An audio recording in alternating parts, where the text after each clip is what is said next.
우리나라가 사기죄가 되게 통계적으로 많은 나라거든요. 세계적으로 빈도수가 높은 범죄가 절도죄라고 하는데 우리나라에서는 사기죄가 제일 많은 걸로. 절도 좀 적어요. 휴대폰도 회수율 엄청 높고 맞아요. 찾아주고. 그런 면에서 진짜 안전해요, 우리나라. 외국 사람들이 깜짝깜짝 놀라잖아요. 그러니까 OECD 37개국 중에서 범죄 중에 사기죄 비율이 가장 높은 나라고요.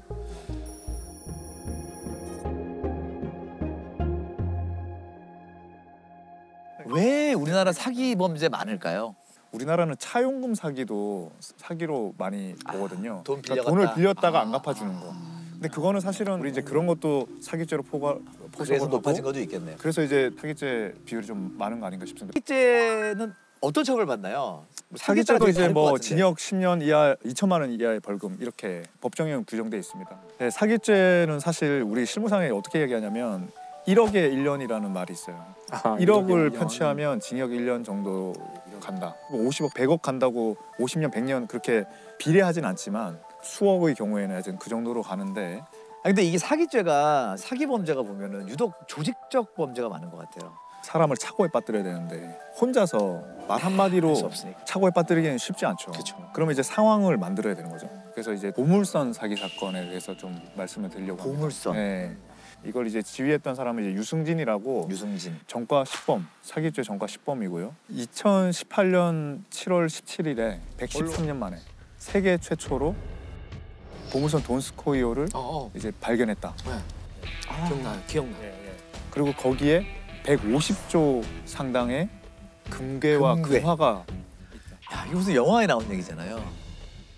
러일 전쟁 당시 침몰한 러시아 순양함 돈스코이호가 울릉도 앞바다에서 발견됐습니다.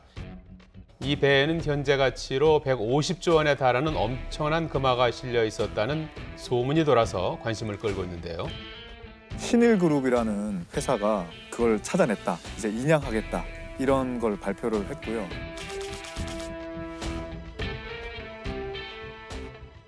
이 기사에서 말하는 그 보물선은 돈스코이호라는 1880년대에 만들어졌는데 그 발틱 함대가 일본과 싸우려고 센피터스부르크에서 출발해서 희망봉을 둘러서 아프리카 계속 오랜 시간을 거쳐서 이제 와가지고 대한해협에서 조우를 해서 싸우거든요. 그래서 발틱 함대가 집니다. 대패를 합니다. 근데 그때 울릉도 사람들이 러시아 그 선원들을 좀 맞이했을 거 아니에요? 그 중에 이제 그 주전자에 로스의 주전자에 황금을 가득 담아서 선원들이 주는 걸 받았다 이런 분이 계셨는데.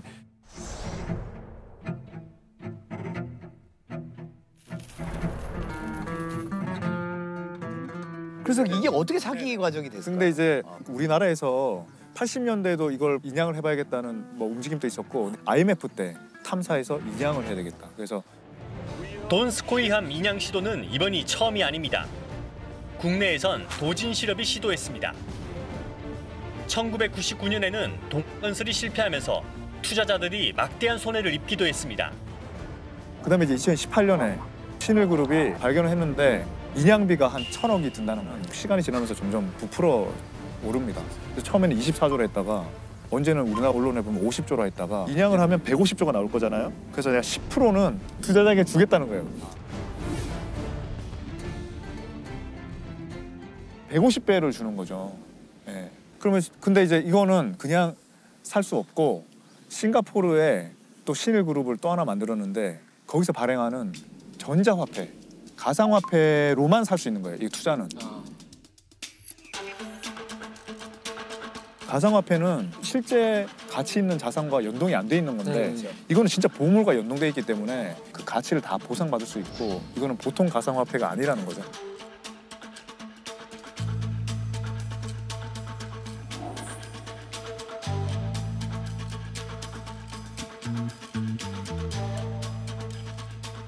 순식간에 정말 짧은 시간 내에 500억, 600억 정도 선발해요. 그거를. 네. 근데 이제 좀 뭔가 수상한 게 한두 가지가 아닌 그쵸. 거예요. 신일그룹은 그 법적으로 6월 1일 날 생겼거든요. 이 코인 판매는 이미 그 몇 달 전부터 이미 코인 팔고 있었고 다단계로 계속 코인을 팔고 있었고요. 소문을 내면서. 수상한 점이 한두 가지가 아닙니다. 이 업체는 현재 가상화폐를 다단계 방식으로 팔고 있습니다. 투자자가 구매액과 매출에 따라 직함을 얻고 새로운 사람을 끌어들이면 인센티브를 받는 구조입니다. 또 의심한 거는 싱가포르 그 신일그룹은 가보니까 그 주소지에 아무것도 없었다는 거예요. 그러니까 페이퍼 컴퍼니로만 그렇죠. 존재했던 거고요. 싱가포르에 가서 확인해보니 이 회사는 사무실도 계좌도 없이 전화로 개설한 서류상으로만 존재하는 회사였습니다. 아직까지 계좌도 개설되지 않은 그냥 서류만의 회사입니다. 납입 자본금은 1 싱가포르 달러, 우리 돈 800원에 불과했습니다. 사기를 쳐도 국내에서 해외로 돈을 들고 나가기가 굉장히 어렵거든요. 전송이 안 되잖아요. 아니 처음부터 싱가포르에서 돈 받는 거예요. 그러면 이 사람은 이제 받아갈 수 있는 거죠. 투자금이 법인 계좌가 아닌 국제거래소 대표 유모 씨의 개인 계좌로 입금된 데다 경찰 조사 결과 이 신일 골드코인은 제대로 된 가상화폐가 아니라 이 회사 인터넷 사이트에서 지급하는 단순 포인트였던 것으로 드러났습니다.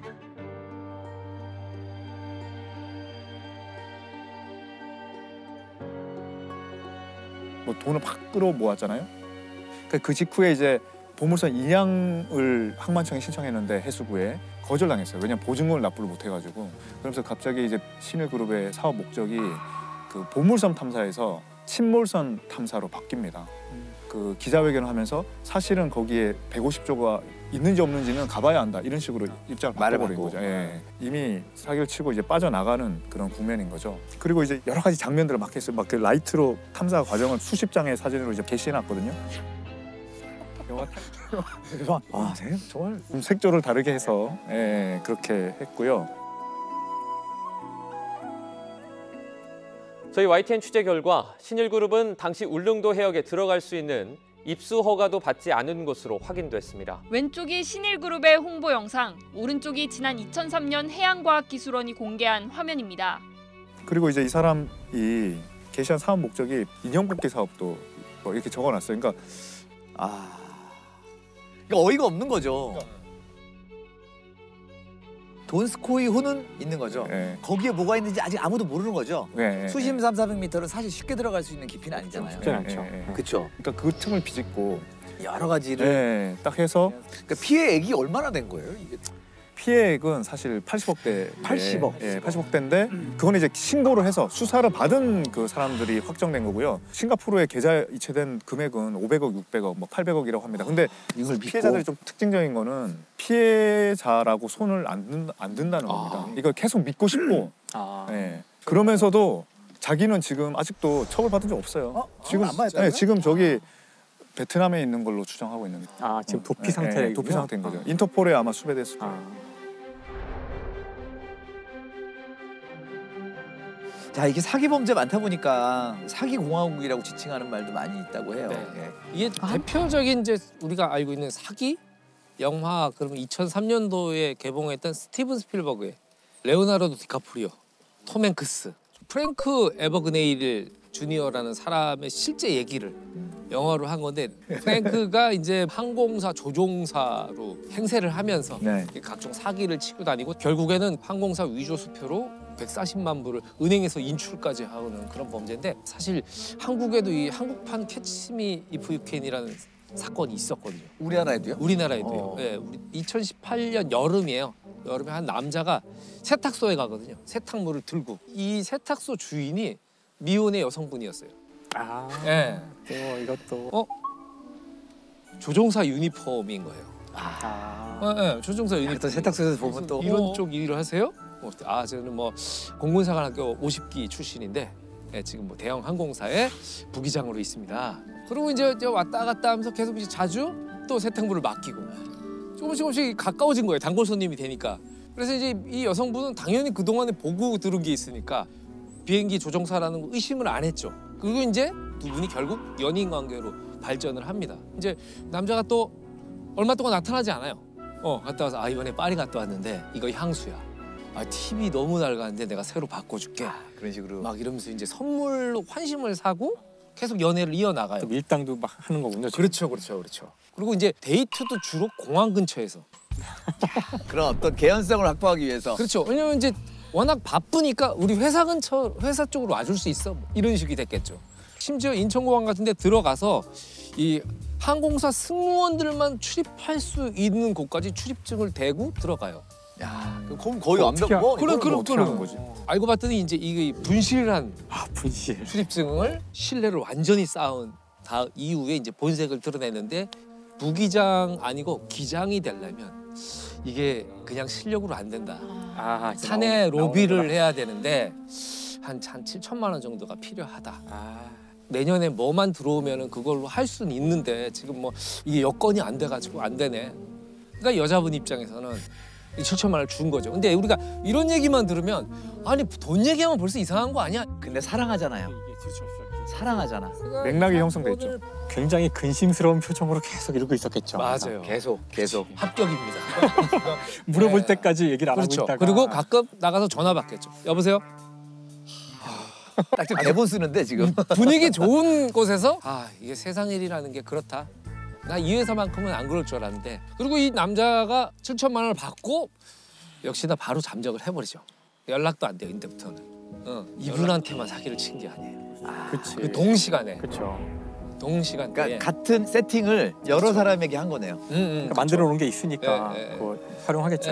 그리고 이제 여자분이 굉장히 믿는 이모부가 계셨나 봐요. 그 이모부한테 이 남자가 똑같은 수법으로 이게 결혼을 하는데 기장이 돼야 되는데 돈을 좀 뭐 이런 식으로 이제 얘기를 한 거죠. 얘기를 하는데 이모부가 미안한데 저기 재직증명서를 한 통만 떼어와라. 이 얘기를 한 거야. 사실은 근데 굉장히 신망이 쌓이면 그 얘기하기 어려워요. 맞아요. 그렇죠.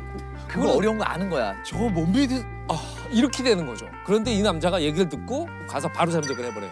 왜냐면 이제 꼬리가 길면 밟히니까. 바로 잠적을 하는데 사실은 벌써 이 남자는 이 여성한테 6천만 원을 뜯은 다음이에요. 또 추가로 하려고 이 했었구나. 사건을 경찰이 이제 신고를 받고 2년 동안 추적을 해요. 근데 이 남자가 2년 동안 도망다니면서 변장술에 굉장히 능했다고 돼 있거든요. 항공사 승무원 그리고 UDT. 직업은 여러 가지. 직업은 여러 가지. 제복을 이용하네요. 그렇죠. 그게 신뢰감을 주니까. 혼인까지 생각했으면 믿었고 너무 사랑했으니까 이 돈을 해준 거고 그러니까요. 되거든요. 도망 다니다가 결국에는 작년에 부산에서 검거가 돼요. 작년에. 그리고 또 비슷한 사건이 또 있었는데 2011년도에 벌어진 사건이에요.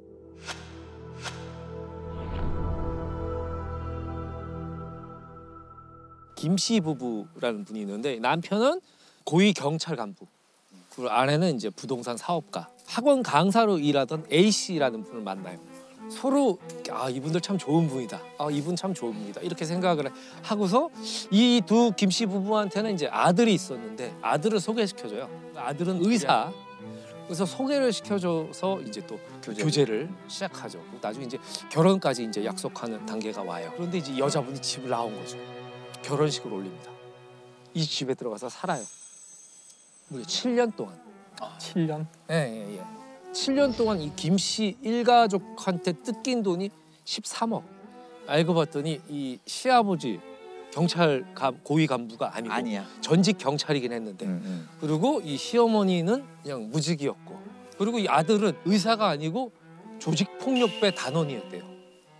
그러니까 셋이 완전히 속인 거죠. 부자 관계, 부녀자 관계는 맞아요? 맞아요. 그건 맞는데. 그러니까 애초에 타겟으로 설정을 한 거죠. 가족 사기단이네요. 네, 그렇죠. 학대가 엄청나게 심했나 봐요.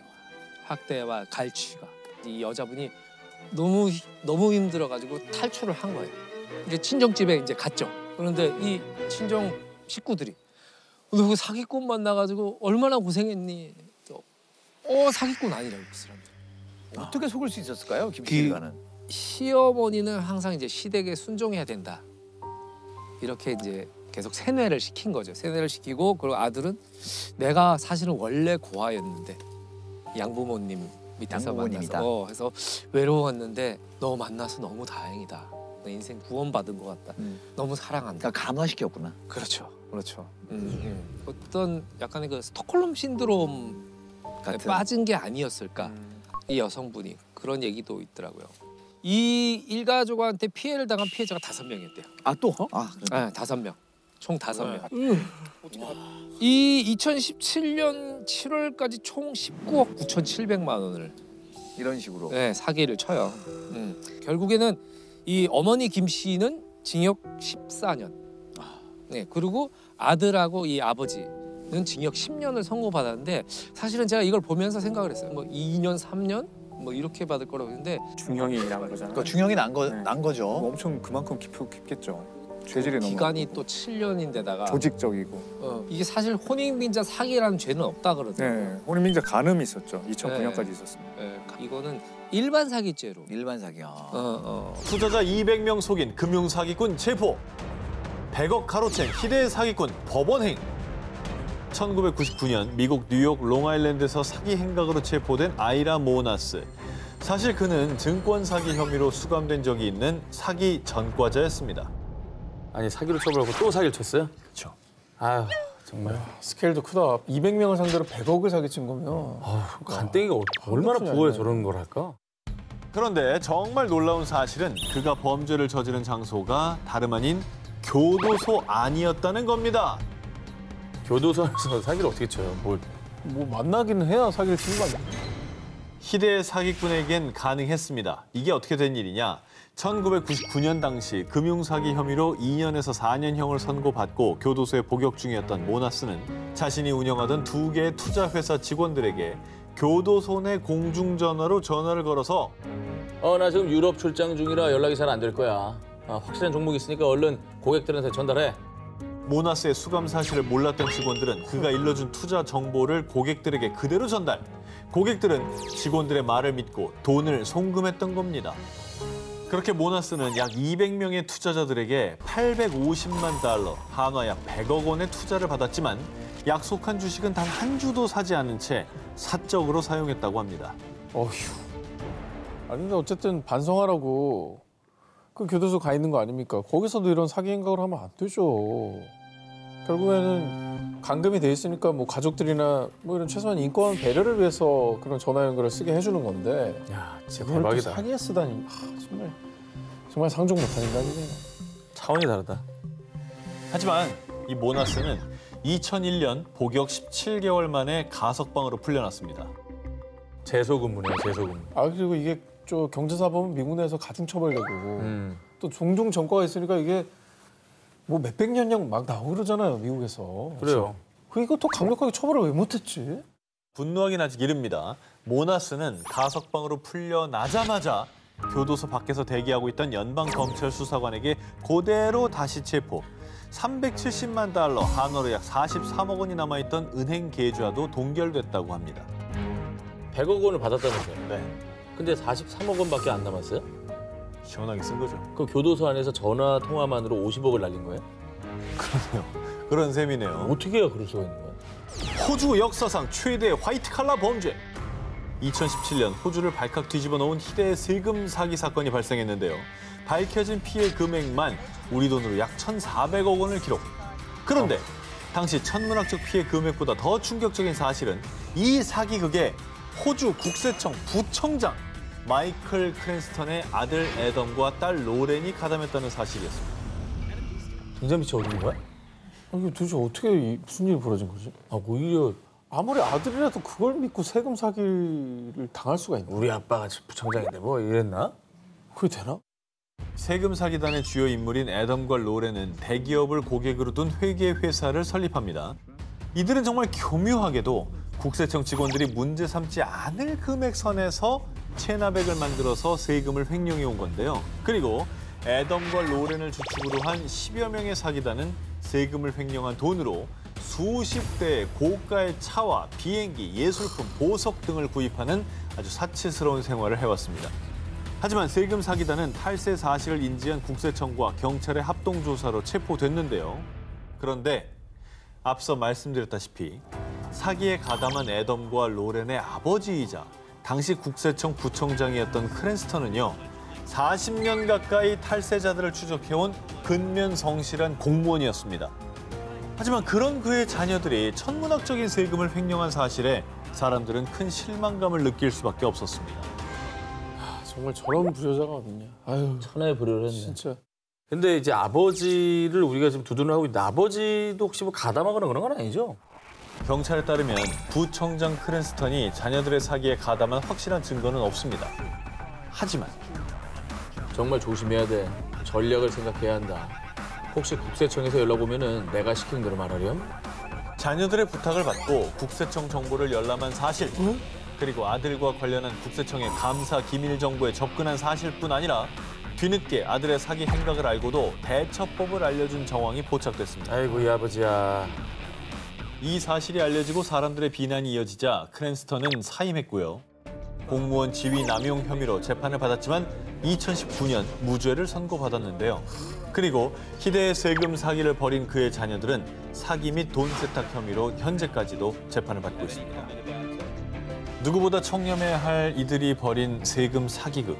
손바닥으로 하늘을 가릴 수 없다는 걸 그것도 알만한 사람들이 왜 몰랐을까요? 중국은 2025년까지 자국 내 반도체 생산 비율을 70%까지 올리는 반도체 굴기를 선언. 기업들에게 무려 1조 위안, 약 170조 원을 투자하겠다고 밝혔습니다. 그런 가운데 2017년에 설립된 중국의 신흥 반도체 기업 H사에서는요. 중국 최초로 7나노미터 이하의 미세 공정 시스템 반도체를 제작하겠습니다.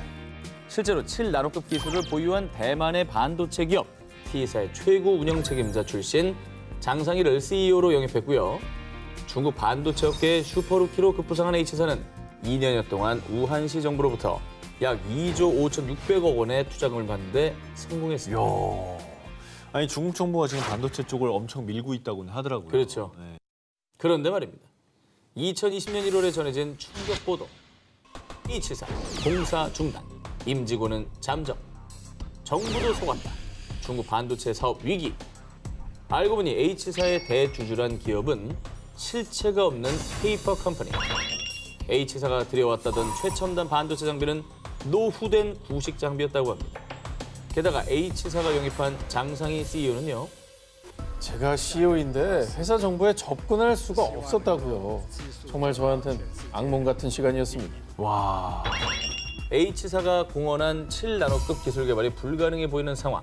이에 현지 일부 언론에서는 H사가 정부 투자금을 가로챌 목적으로 계획적으로 사기를 친 것이라고 의심했습니다. 저는 사실 이 뉴스를 예전에 들었는데 믿기지 않았어요. 근데 이거 진짜 무섭지도 않나? 이거 진짜 목 내놓고 한 거 아니에요? 목숨 내놓고 한 거죠. 목숨 걸고. 자, 보도에 따르면 H사의 창립 멤버인 카오산, 롱웨이, 리쉐엔 3명은 모두 반도체 지식이 전무한 사람들입니다. 그리고 카오산은 대만 T사 장상희가 우리 회사 CEO로 온 거 아시죠? 믿고 맡겨주시죠. 업계에서 유명한 장상희를 영입하며 반도체 시장에 신뢰를 얻어서요. 우한시 정부로부터 투자금을 이끌어낸 것으로 추측했습니다. 결국에는 그 이름이 이제 명성이 있기 때문에 이름값으로 중국 정부나 뭐 우한시 정부도 그렇죠. 그걸 믿은 거잖아요. 네. 우한시 정부에서도 일단 뒷수습을 시도합니다. 지난해 11월 자금난에 처한 H사를 인수한 뒤 사업을 정상화시키려고 했지만 결국 올해 2월 전 직원을 해고하며 청산 절차를 밟았습니다. 중국이면 진짜 형 세게 나올 거예요. 못 잡았나 궁금한데. 그러니까 전 세계적으로 이게 다 알려졌다는 거 이게 정말 사기 행각이 너무 허무맹랑했다는 거잖아요. 바야흐로 공산진영과 자유진영이 대립하던 1980년대 미국의 핵, 첩보위성 등 최첨단 무기에 맞서기 위해 중국에서 취한 비대칭 전략은 바로 초능력이었습니다. 초능력을 믿고 나라가 예산을 투입한다고요? 이게 가능하다고요? 있었던 일입니다. 자, 믿기 힘들겠지만 저의 상상이 아니고 있었던 일을 전해드립니다. 정말로? 중국 정부가 이 초능력을 무기화할 수 있다고 쉽게 믿었던 데에는 이 사람의 역할이 컸습니다. 바로 국보급 기공사라 불린 남자, 짱바오성입니다. 그는 본인이 사물을 이동시키고 투시를 할 수 있다고 주장했는데요. 실제로 그는 당시 중국 부주석 예제닝 앞에서 자신의 기공 초능력을 선보인 뒤 중국 고위층의 신뢰를 얻었다고 합니다. 1983년 중국 국방과학기술공업위원회는 짱바오성을 507 연구소에 투입.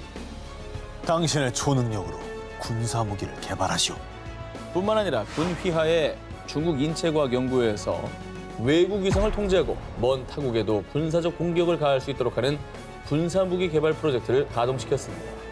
이거 진지하게 이거 했다고? 진지하게? 만화 얘기 아닙니다. 연구소 설립했다고요? 네. 507 연구소? 그럼요.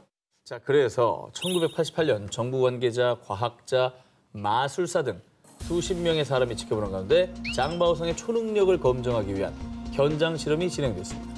관건은 짱바오성이 초능력으로 봉투 속의 글씨를 읽어내고 약병 속의 알약을 움직일 수 있느냐라는 것이었습니다. 실험 결과는 대실패였습니다. 이거야말로 19위네. 가나, 나이지리아, 수단, 토고 등 무려 아프리카 15개 나라를 상대로 사기. 와, 국가를 상대로 사기친 것도 충격적인데 그것도 하나도 아니고 15개 나라. 그렇죠. 가능해요? 자, 그 주인공은 바로 30대 한국인 남성 한 씨입니다. 우리나라 사람이야? 그는 2009년부터 서아프리카 나라들의 우편물을 발송. 저는 한국의 S전자 회장 같은 사람입니다. 제가 대통령님 나라에 국립병원과 주택을 지어드리도록 하지요. 잘 나가는 기업 회장인 척 직접 통역사까지 고용해 아프리카 나라들을 오가며 각국 정상들과 친분을 쌓았고요. 한국 정부와 정상회담을 성사시켜주겠다며 외교 관련 직책을 요구했습니다. 한 씨가 아프리카 대통령들을 속이고 외교 타이틀을 얻으려고 했던 이유는요. 바로 국내에서도 사기 행각을 벌이기 위한 큰 그림이었습니다. 아프리카 대통령들과 찍은 사진이나 주고받은 이메일을 미끼로 한 공기업의 전 간부 김 씨에게 접근합니다. 내가 아프리카 경제보좌관이나 마찬가지라니까. 이 공기업 자회사 사장 자리는 커튼이 줄 수 있지. 한 씨는 공기업 자회사 사장 자리를 미끼로 김 씨로부터 로비 대가로 약 1,800만 원을 받아 챙겼습니다. 김 씨가 소개해준 사업가 3명에게도 비슷한 수법으로 총 약 11억 4천만 원을 가로챘습니다. 결국에는 국내에서 이런 돈을 사기치기 위해서 아프리카 대통령들을 이용한 거네. 인증샷 남긴 거죠. 그러니까 사진 찍고 뭐 그렇죠. 이렇게 친하다는 척하려고. 자, 한 씨가 피해자들의 의심을 피한 방법은 이러했습니다. 번듯한 사무실을 차려두고요. 고급 리무진 차량도 2대나 번갈아 타는가 하면 수행비서의 보좌관까지 대동하며 그럴듯한 대기업 회장처럼 행동했다고 합니다. 하지만 실체는 사무실 임대료도 7천만 원이나 밀린 빈털터리였다고 합니다. 이런 식으로 2년간 지속된 한 씨의 사기 행각은 2011년 경찰이 첩보를 입수, 조사에 착수하면서 끝이 났습니다. 이번 특종의 주인공인 헬렌 무코로는 스페인 국립대학교에서 법학을 전공, 이후에 범죄학 석사 학위를 받은 뒤 변호사로 활동했고요. UN 여성기구의 스페인 지사 대표로 활약, 여성들의 인권을 위해 목소리를 높였습니다. 그렇죠. 오늘의 주제가 또 있지 않겠습니까? 저희가 사기꾼? UN 여성기구 스페인 지사 대표인 무코로는 지난해 1월 횡령과 사기 혐의로 경찰에 체포됐는데요. 그런데 더욱 충격적인 사실은 그녀가 UN 여성기구 스페인 지사 대표로서 여러 세미나에도 참석하며 활발히 활동했지만 그녀의 직위는 가짜! 스페인에는 UN 여성기구 지사 자체가 애초에 존재하지 않았습니다. 이 사기꾼 무코로는요, 대표라는 거짓 감투를 쓴 채 UN의 국제개발 프로젝트를 사칭, 후원금을 편취했는데요. 하지만 그녀의 사기극에 아주 제대로 속은 일부 현지 언론은요, 그녀를 UN 여성기구의 스페인 지사 대표로 소개하기도 했습니다. 언론을 탔네. 근데 이런 데 이제 언론에 나오면 이제 사람들 믿을 수밖에 없죠. 왜냐면 검색하면 나오니까. 그러니까. 진짜 이 사람도 간이 배 밖으로 나왔네. 그런데 여기서 끝이 아닙니다. 그녀는 과거 그동안 스페인의 경제 위기를 보고 국민의 이익을 위해 정치에 입문해야겠다고 생각했습니다. 무코로는 모두를 위한 연합이라는 정당을 창당, 스페인 정치계에 뛰어들었는데요. 급기야 스페인 베니아 시장 선거에 출마, 총 3번의 선거에 출마하는 뻔뻔함의 극치를 보였습니다. 미쳤구나, 미쳤어 이제. 3번이나 나가? 미쳤어. 그러니까 아무도 의심 안 하는 거야, 저러면. 야, 이건 완전 국가를 상대로 사기친 거네. 가짜 직위를 활용해 대환장 사기극을 펼친 무코로. 하지만 2018년 존재하지도 않는 스페인 지사 대표를 사칭하는 그녀를 수상하게 여긴 UN 여성기구의 신고로 스페인 경찰이 수사에 돌입. 결국 무코로는 지난해 1월 사기 혐의로 체포됐습니다. 2017년 11월 미국 필라델피아의 고속도로에서 한밤중 운전을 하다 길을 잃은 케이트 맥클루어. 그리고 하필이면 그때 자동차 연료마저 떨어지는 난감한 상황에 봉착합니다. 그런데 이때 저 연료가 다 떨어진 것 같은데 제가 도와드릴까요? 노숙인이었던 조니 보빗은 자신의 전 재산인 $20, 하나로 약 24,000원가량을 탈탈 털어 자동차 연료를 구매 맥클루어를 도와줬습니다. 야, 노숙인 본인도 어려우실 텐데. 그렇죠. 힘든 일에 처한 사람을 지나치지 않고 도와준 아주 미담 기사인데요? 도움을 준 보빗에게 보답하고 싶었던 맥클로어는 남자친구와 함께 온라인 기부 사이트에 이 사연을 게시했고요. 이 마음이 따뜻해지는 훈훈한 사연에 무려 14,000여 명이 기부에 동참. 며칠 만에 약 4억 7천만 원의 기부금이 모였습니다. 우와. 그런데 말입니다. 그로부터 10개월이 지난 2018년 9월 노숙인 보빗이 돌연 이 맥클로어와 그녀의 남자친구를 고소했다는 소식이 들려왔습니다. 아 설마. 보빗의 주장에 따르면 그 빌어먹을 커플이 저한텐 기부금을 한 푼도 안 주고 자기들끼리 다 써버렸다고요? 하지만 맥클로어와 남자친구는요. 기부금이 아니라 저희 돈으로 차 사고 여행을 갔던 거라고요. 그리고 약물 중독에 빠진 보빗이 약물을 끊고 일을 시작하면 기부금의 나머지를 줄 것이라고 주장했습니다. 아니 자기들이 뭔데 줬다만. 그러니까. 자기들이 무슨 뭐 재활센터도 아니고 저걸 왜 자기들이 결정하죠? 아니 근데 둘 중에 하나 지금 누굴 믿어야 되는 겁니까 이거 지금? 아니 이건 너무 명백한데 뭐. 저 사람 도와달라고 사연을 올리고 기부금을 받았으면 그건 다 줘야지. 그치. 자기가 왜 가져? 자, 그런데 수사 결과 드러난 충격적인 진실이 있습니다. 사실 맥클로어는 자동차에 연료가 떨어진 적이 없었습니다. 그리고 노숙인 보빗은 그녀를 도와준 적도 없었다는 것이죠. 사실 커플과 노숙인 보빗은 기부금을 모으기 한 달 전 도박장에서 처음 만났습니다. 아, 나 돈 필요한데 어디 돈 나올 데 없나? 저한테 아주 좋은 아이디어가 있는데 함께 하실래요? 콜? 큰 돈을 벌 궁리를 하던 세 사람은 기부금 자작극을 계획합니다. 한 팀이었어. 그러네. 자, 그렇게 거짓으로 사연을 작성해 기부금을 편취한 것이지요. 야, 대단하다, 대단해. 차라리 저렇게 갈등을 빚었던 게 다행이네. 진실을 우리가 알게 됐잖아. 그렇지. 사람들의 어떤 선한 마음을 이용하는 게 너무 나빠. 로맨스 스캠. 아, 네. 뭐죠? 네. 로맨스 스캠. 그 로맨스 스캠이 이제 로맨스 캠이라고 줄여서 얘기하기도 하는데 로맨스가 이제 뭐 사랑, 연애, 스캠이 이제 신용 사기라는 뜻이래요. 그래서 그걸 이제 합성어인데 본 적도 없는 외국인들이 SNS로 친구 신청을 해오는 경우가 있는데요. 이렇게 SNS로 친분을 쌓은 뒤 돈을 요구해 가로채는 이른바 로맨스 스캠으로 인한 피해가 잇따르고 있습니다. 대부분 해외 파병 미군 등으로 속여 한국에서 만나자며 돈을 보내겠다고 한 뒤 관세 비용을 요구하는 수법입니다. SNS를 통해 접근하는 낯선 외국인. 돈을 요구하면 사기부터 의심해야 합니다. 근데 지금 로맨스 스캠 되게 많아요. 저도 지금 막 와요. 페이스북이나 그런 메신저로 뭐 안녕 나는 너를 더 알고 싶어 이러면서 우리 한번 만나자 아니면 심지어 결혼하자. 그럼 내가 글로 가야 되는데 가기 위해서 그 비행기 값을 좀 보내달라. 뭐 이런 식으로 하는 거죠.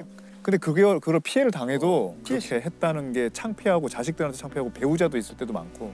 최근에도 페이스북에서 아주 유명한 사건이죠. 그 김 카스트로 혹시 아세요? 김 카스트로 너무 사기 같은 이름인데요. 아 근데 이름이 카스트로 김. 그 아이디 이름이 다 그래요. 하도 유명해서 아이디들이 다 카스트로 그래요. 김이고 그 여군 복장을 하고 유명해서 그래서 나중에는 이제 뻔한 스토리예요. 맨날 뭐 사귀고 싶다는 둥 그러니까 사용자들 가운데서는 드디어 저도 오늘 카스트로 김을 영접했습니다. 그러니까 얼마 전에 이렇게 뉴스가 나왔죠. 그 김 카스트로한테 속아서 수십억 원을 사람들이 사기를 당했다고. 우리는 그래서 여기 속은 사람이 그렇게 많다니 깜짝 놀랐죠. 그러니까 이게 새로운 또 사기법이네요.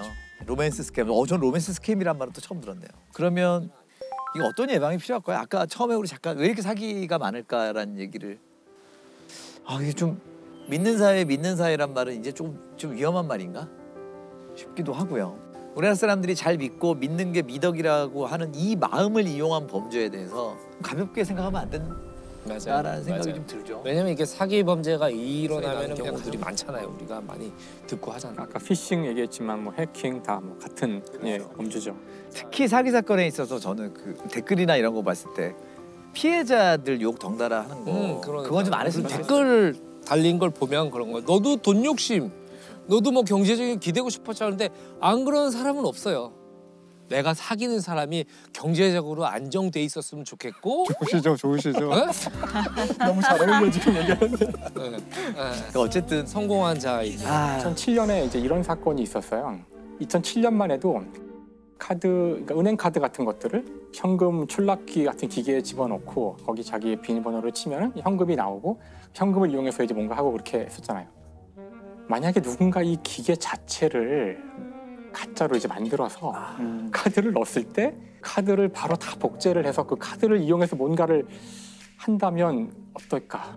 현금 인출기가 똑같이 생긴데 가짜다. 그렇죠. 그러니까 똑같이 생긴 거 만들어야 되고 이제 추가적으로 그 안에 그 카드의 정보를 복제해내는 기계를 넣어야 되고 실제 이런 일을 이제 실행에 옮긴 사람들이 있었어요.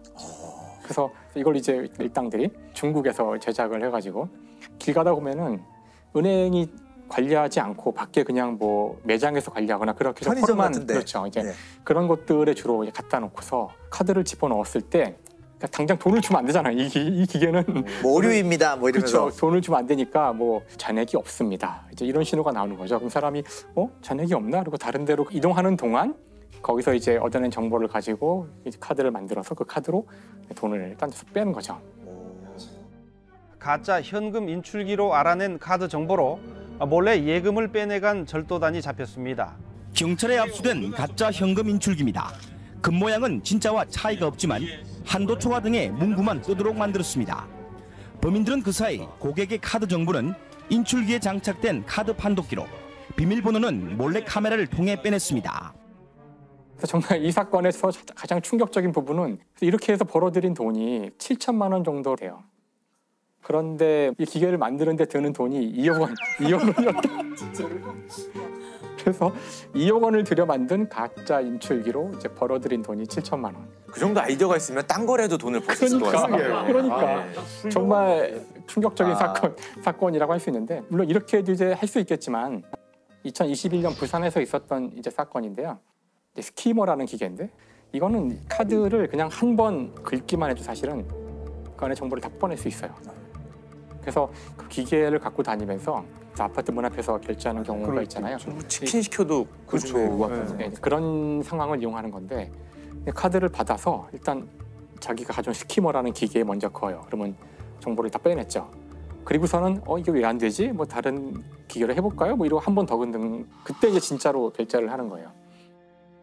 카페 주인이 음식을 시키고 카드를 내밀자 배달 기사가 카드 단말기를 꺼내 결제합니다.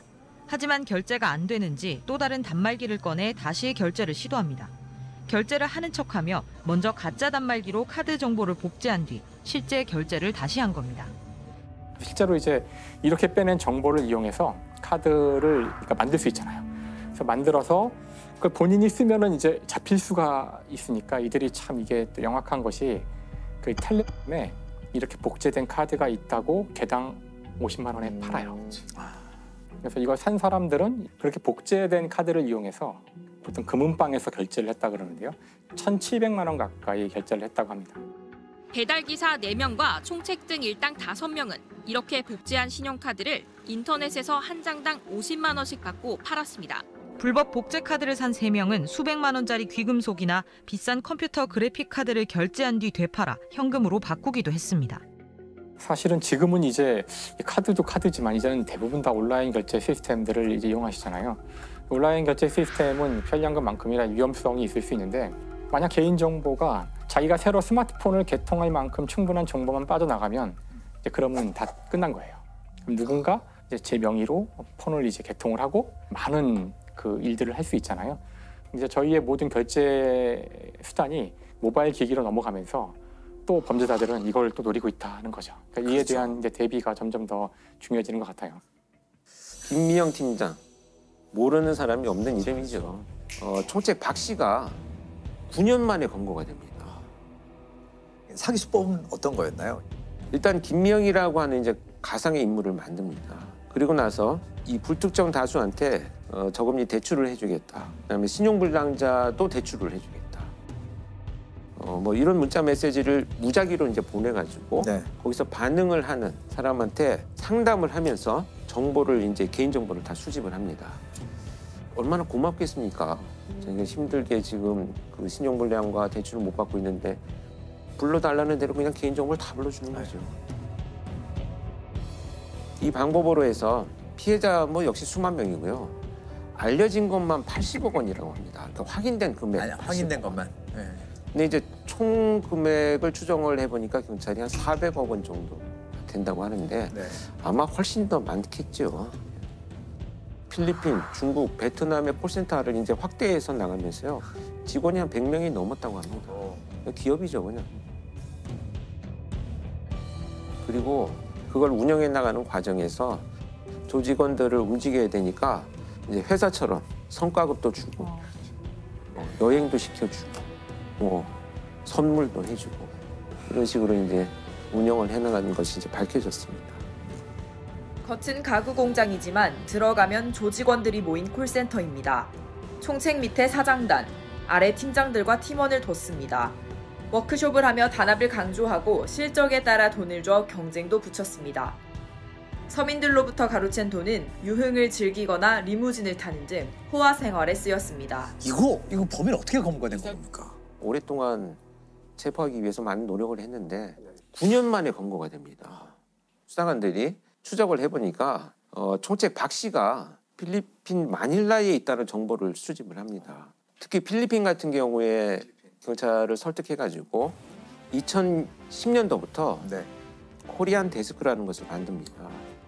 이 코리안 데스크는 경찰이 이제 수사를 같이 공조할 수 있는 요원들을 아예 거기다 상주시키는 시스템이에요. 그 외국에서 계신 한국 경찰인 거죠. 한국 관련 사건을 한국인과 관련된 우리 한국인과 관련된 여러 사건들을 하는데 거기서 이제 상주를 하다 보니까 실정이나 상황을 잘 알기 때문에 정보원 활용이 굉장히 높아요.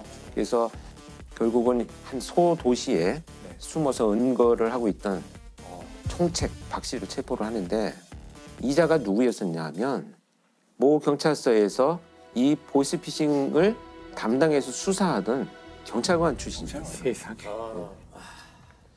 진짜 해대도 너무하네요. 야, 이건 사이버 수사대 같은 데서 근무하면서 그 수사를 잘해가지고 체포를 많이 하다 보니까 또 특별 승진까지 했던 경력이 있어요. 그런데 2008년도에 뇌물을 받은 죄로 이제 파면이 됩니다. 그 길로 이 박 씨는 보이스피싱 범죄를 저지르는 계획을 세우게 되죠.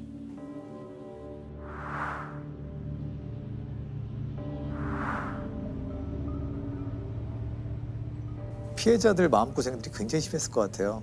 그래서 저는 강력 사건을 수사를 하면서 이제 사이코패스들을 많이 보아왔잖아요. 우리가 알기로는 사이코패스들은 뭐 사람들을 막 무자비하게 잔인하게 폭행하고 살인 저지른다라고만 생각하잖아요. 경제범죄나 지능범죄에서 나타나는 사이코패스가 훨씬 더 많습니다. 그래서 제가 현직에 있을 때도 분석을 해달라는 요청을 받아서 가보면 이 보이스피싱 범죄를 저지르는 이런 총책들 사이코패스 점수나 성향이 엄청 높아요. 그러니까 무슨 얘기냐 하면 내가 보이스피싱 범죄를 저질러서 이 피해자가 재산을 다 편취당하잖아요. 그리고 나서 일가족이 다 극단적인 선택을 해서 죽고 나면 그럼 내가 죽으라 그랬니? 그 욕심부리다가 돈 다 잃어버린 자기들 잘못이지 라는 것으로 자기 죄책감을 희석시켜 버리거든요. 근데 그 희석시킨 범죄 의도는 고스란히 피해자의 심리로 남습니다. 내 탓이야. 내가 바보 같았어. 결국은 극단적인 선택을 하는 경우가 많고요. 특히 나이가 많이 드신 어르신들은 재산을 편취당하고 나면 그 자식들한테 볼 면목이 없다 보니까 거의 뭐 회복이 안 되죠. 안타까운 사건 사례가 하나 있는데 아버지가 자녀들한테 아마 보내라, 용돈 보내라 해서 돈을 많이 모아놨대요. 근데 이분이 쓰신 건 아니고 자녀들 명의 통장을 또 만들어서 갖고 계셨나 봐요. 이거를 갑자기 이 보이스피싱을 당하면서 다 날리고 나서 돌아가시고 나니까 자녀들이 이제 오해를 한 거죠.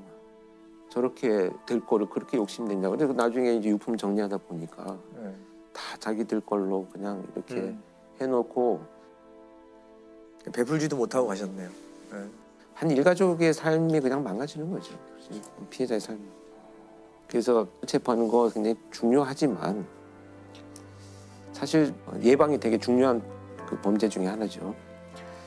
이런 상황에 처한 피해자를 야 이거 그것도 좀 바보같이 당하냐 이런 말을 하지 않는 게 굉장히 중요하다는 우리의 얘기가 그분들은 또 한 번 큰 상처를 줄 수 있고 그렇기 때문에 그걸 조심해야 될 것 같아요. 누구나 할 수 있는 거죠, 사실. 이거 아차하면 누르는 거죠, 이게. 그러니까 늘 우리가 알쓸범죄에서 얘기했듯이 비난받고 처벌받아야 될 것은 가해자이지. 그렇죠.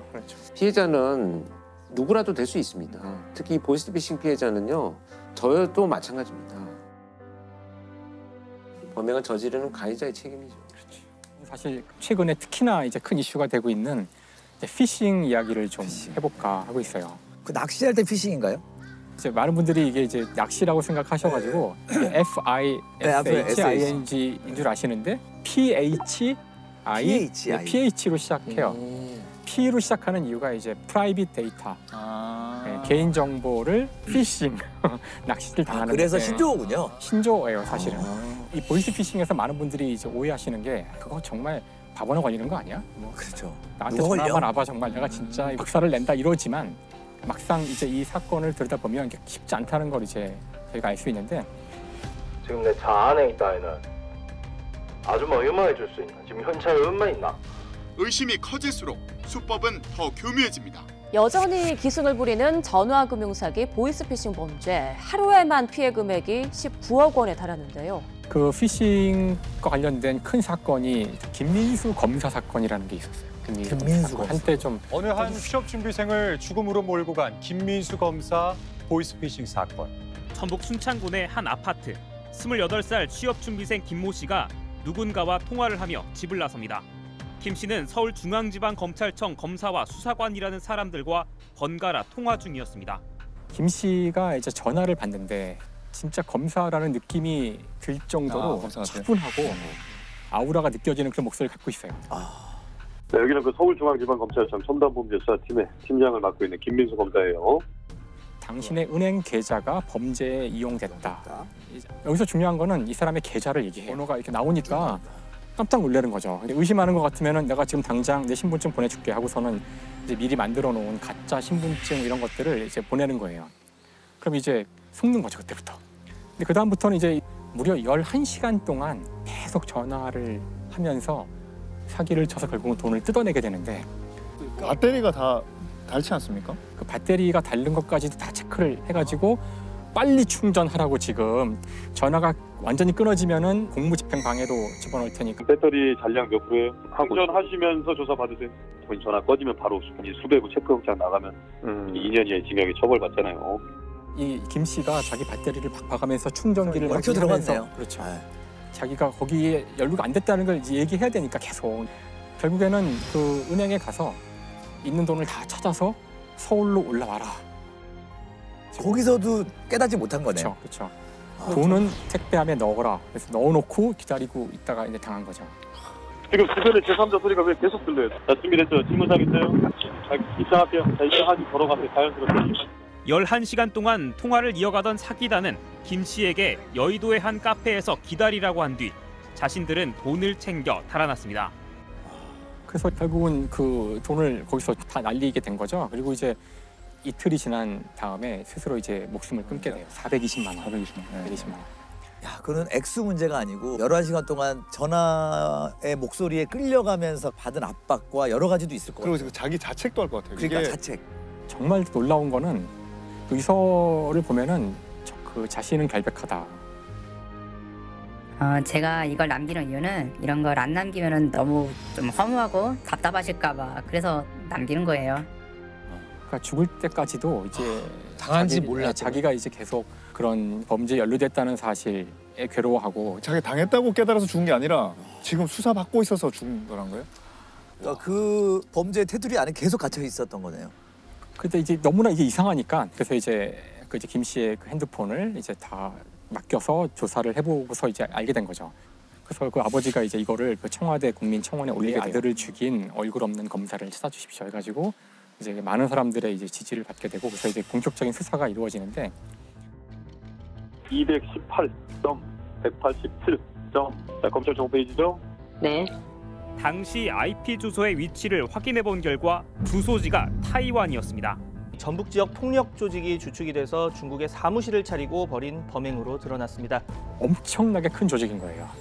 이 조직이. 일단 조직의 총책은 중국에 있고 이제 이 일을 수행하는 사람들이 이제 한국에 여기저기 있고 한국 지휘자도 있고 그러니까 이게 한두 사람이 그냥 하는 게 아니라 아주 조직적으로 한 사람이 전화해서 뭐 얘기가 되면은 그럼 제가 검사 넘기겠습니다 뭐 이런 식으로 착착착착. 그리고 돈 받는 사람 따로 있고 그 돈 찾아온 사람 따로 있고 그렇게 무려 100억 원을 벌었대요.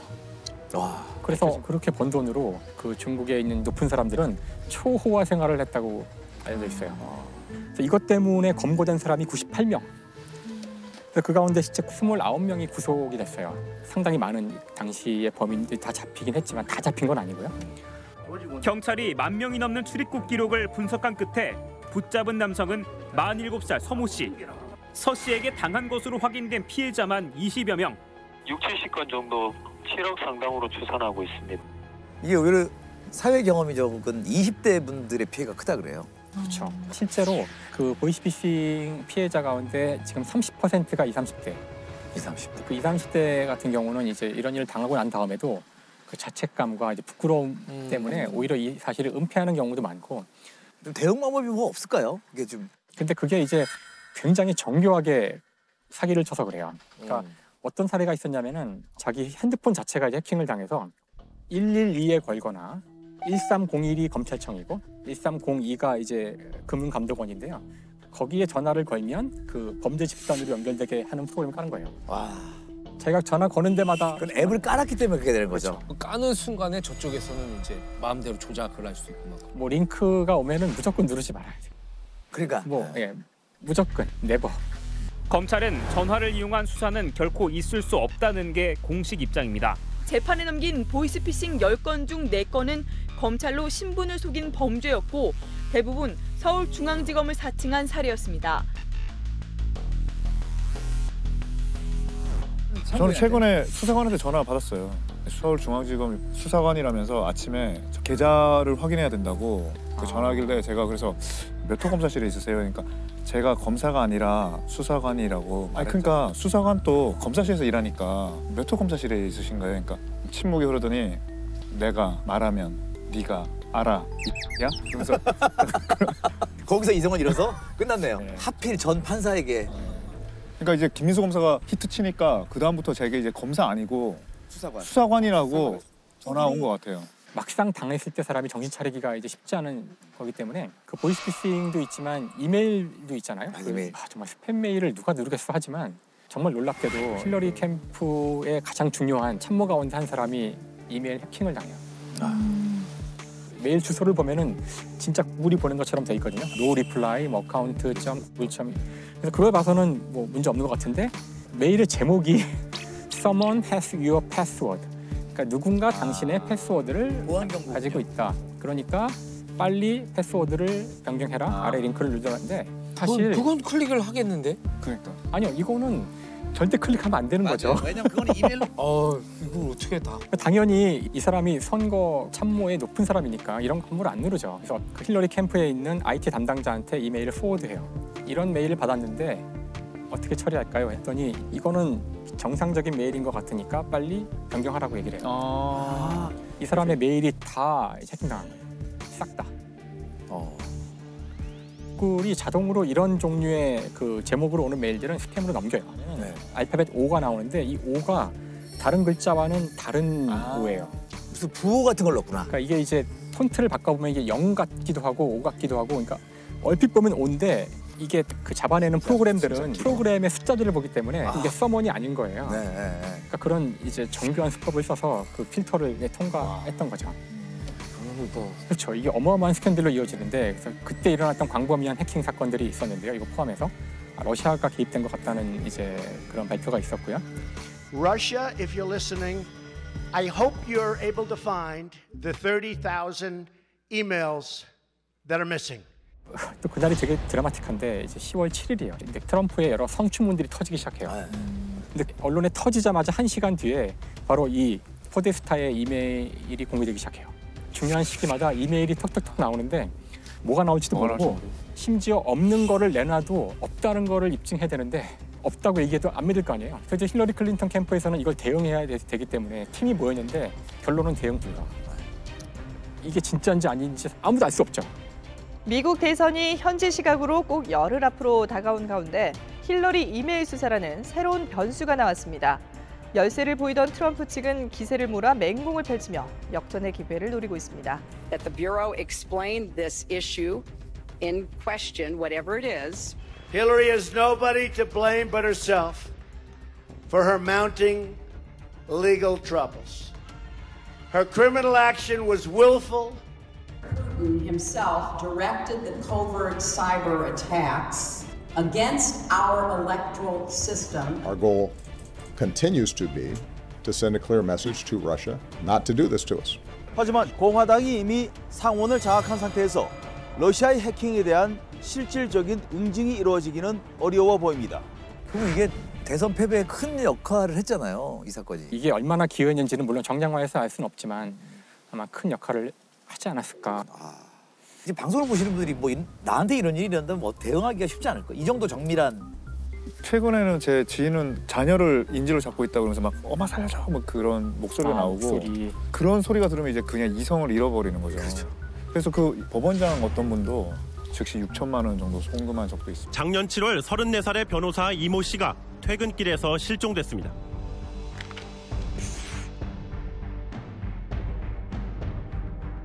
실종돼서 지금까지 전혀 연락이 없습니다. 사정을 조금 더 들여다보면 이 사람은 법률상 처가 있습니다. 근데 혼인신고는 한 해 전에 미리 돼 있었어요.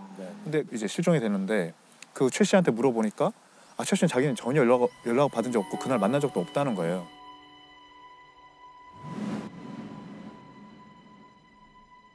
근데 이 사람이 실종되기 한 보름 전에 한 달도 안 됐어요.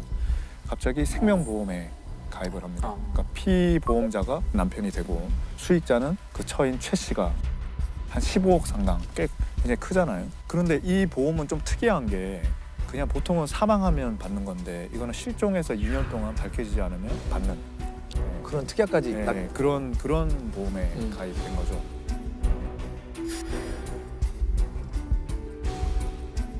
이 변호사의 행방을 찾아 나선 경찰은 약혼 여인 최모 씨의 행적이 석연치 않은 것을 발견합니다. 이 씨가 실종되기 석 달 전부터 다른 남성과 동거 중이었습니다. 이 씨가 실종된 직후엔 이 씨의 신용카드로 800여만 원어치의 쇼핑을 한 적도 있습니다.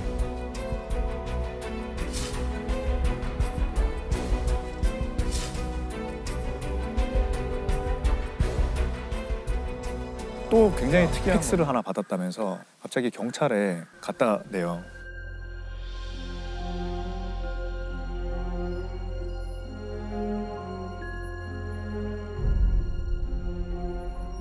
근데 수사기관에 보니까 이게 그 글자들을 남편 수첩에서 한 글자씩 떼가지고 필체를 만들어. 남편 필체로 이렇게 만들어서 그 살인이라 할 수는 없지만 이 변호사의 실종에 분명히 관여된 그렇게 의심할 수 있는 정황이 굉장히 많은 거죠. 근데 이거를 살인죄로는 기소를 못하죠. 왜냐하면 살인죄로 기소하려면 사망한 사실이 밝혀져야 되는데 근데 사체가 없어요. 기본적으로 입증이 불가능한 거죠. 그래서 이제 사기죄로 기소를 합니다. 검찰이 한 1,000여만 원 되는 거거든요. 사기 액수는 사기죄 그 법정형이라는 건 10년 이하의 징역인데 지금 10년을 선고한 거죠. 이거는 남편 실종에 분명히 관련돼 있다. 2심에서는 2년으로 감형이 됩니다. 형사범죄는 굉장히 엄격한 증명이 필요하거든요. 근데 이제 이 사건에서는 사기죄가 본범이지만 사실은 이 사람의 실종에 대한 그 책임이라는 게 훨씬 더 무겁게 붙어 있잖아요. 그러니까 쉽게 인정해서는 안 된다. 이것도 굉장히 엄격하게 입증해야 된다. 그래서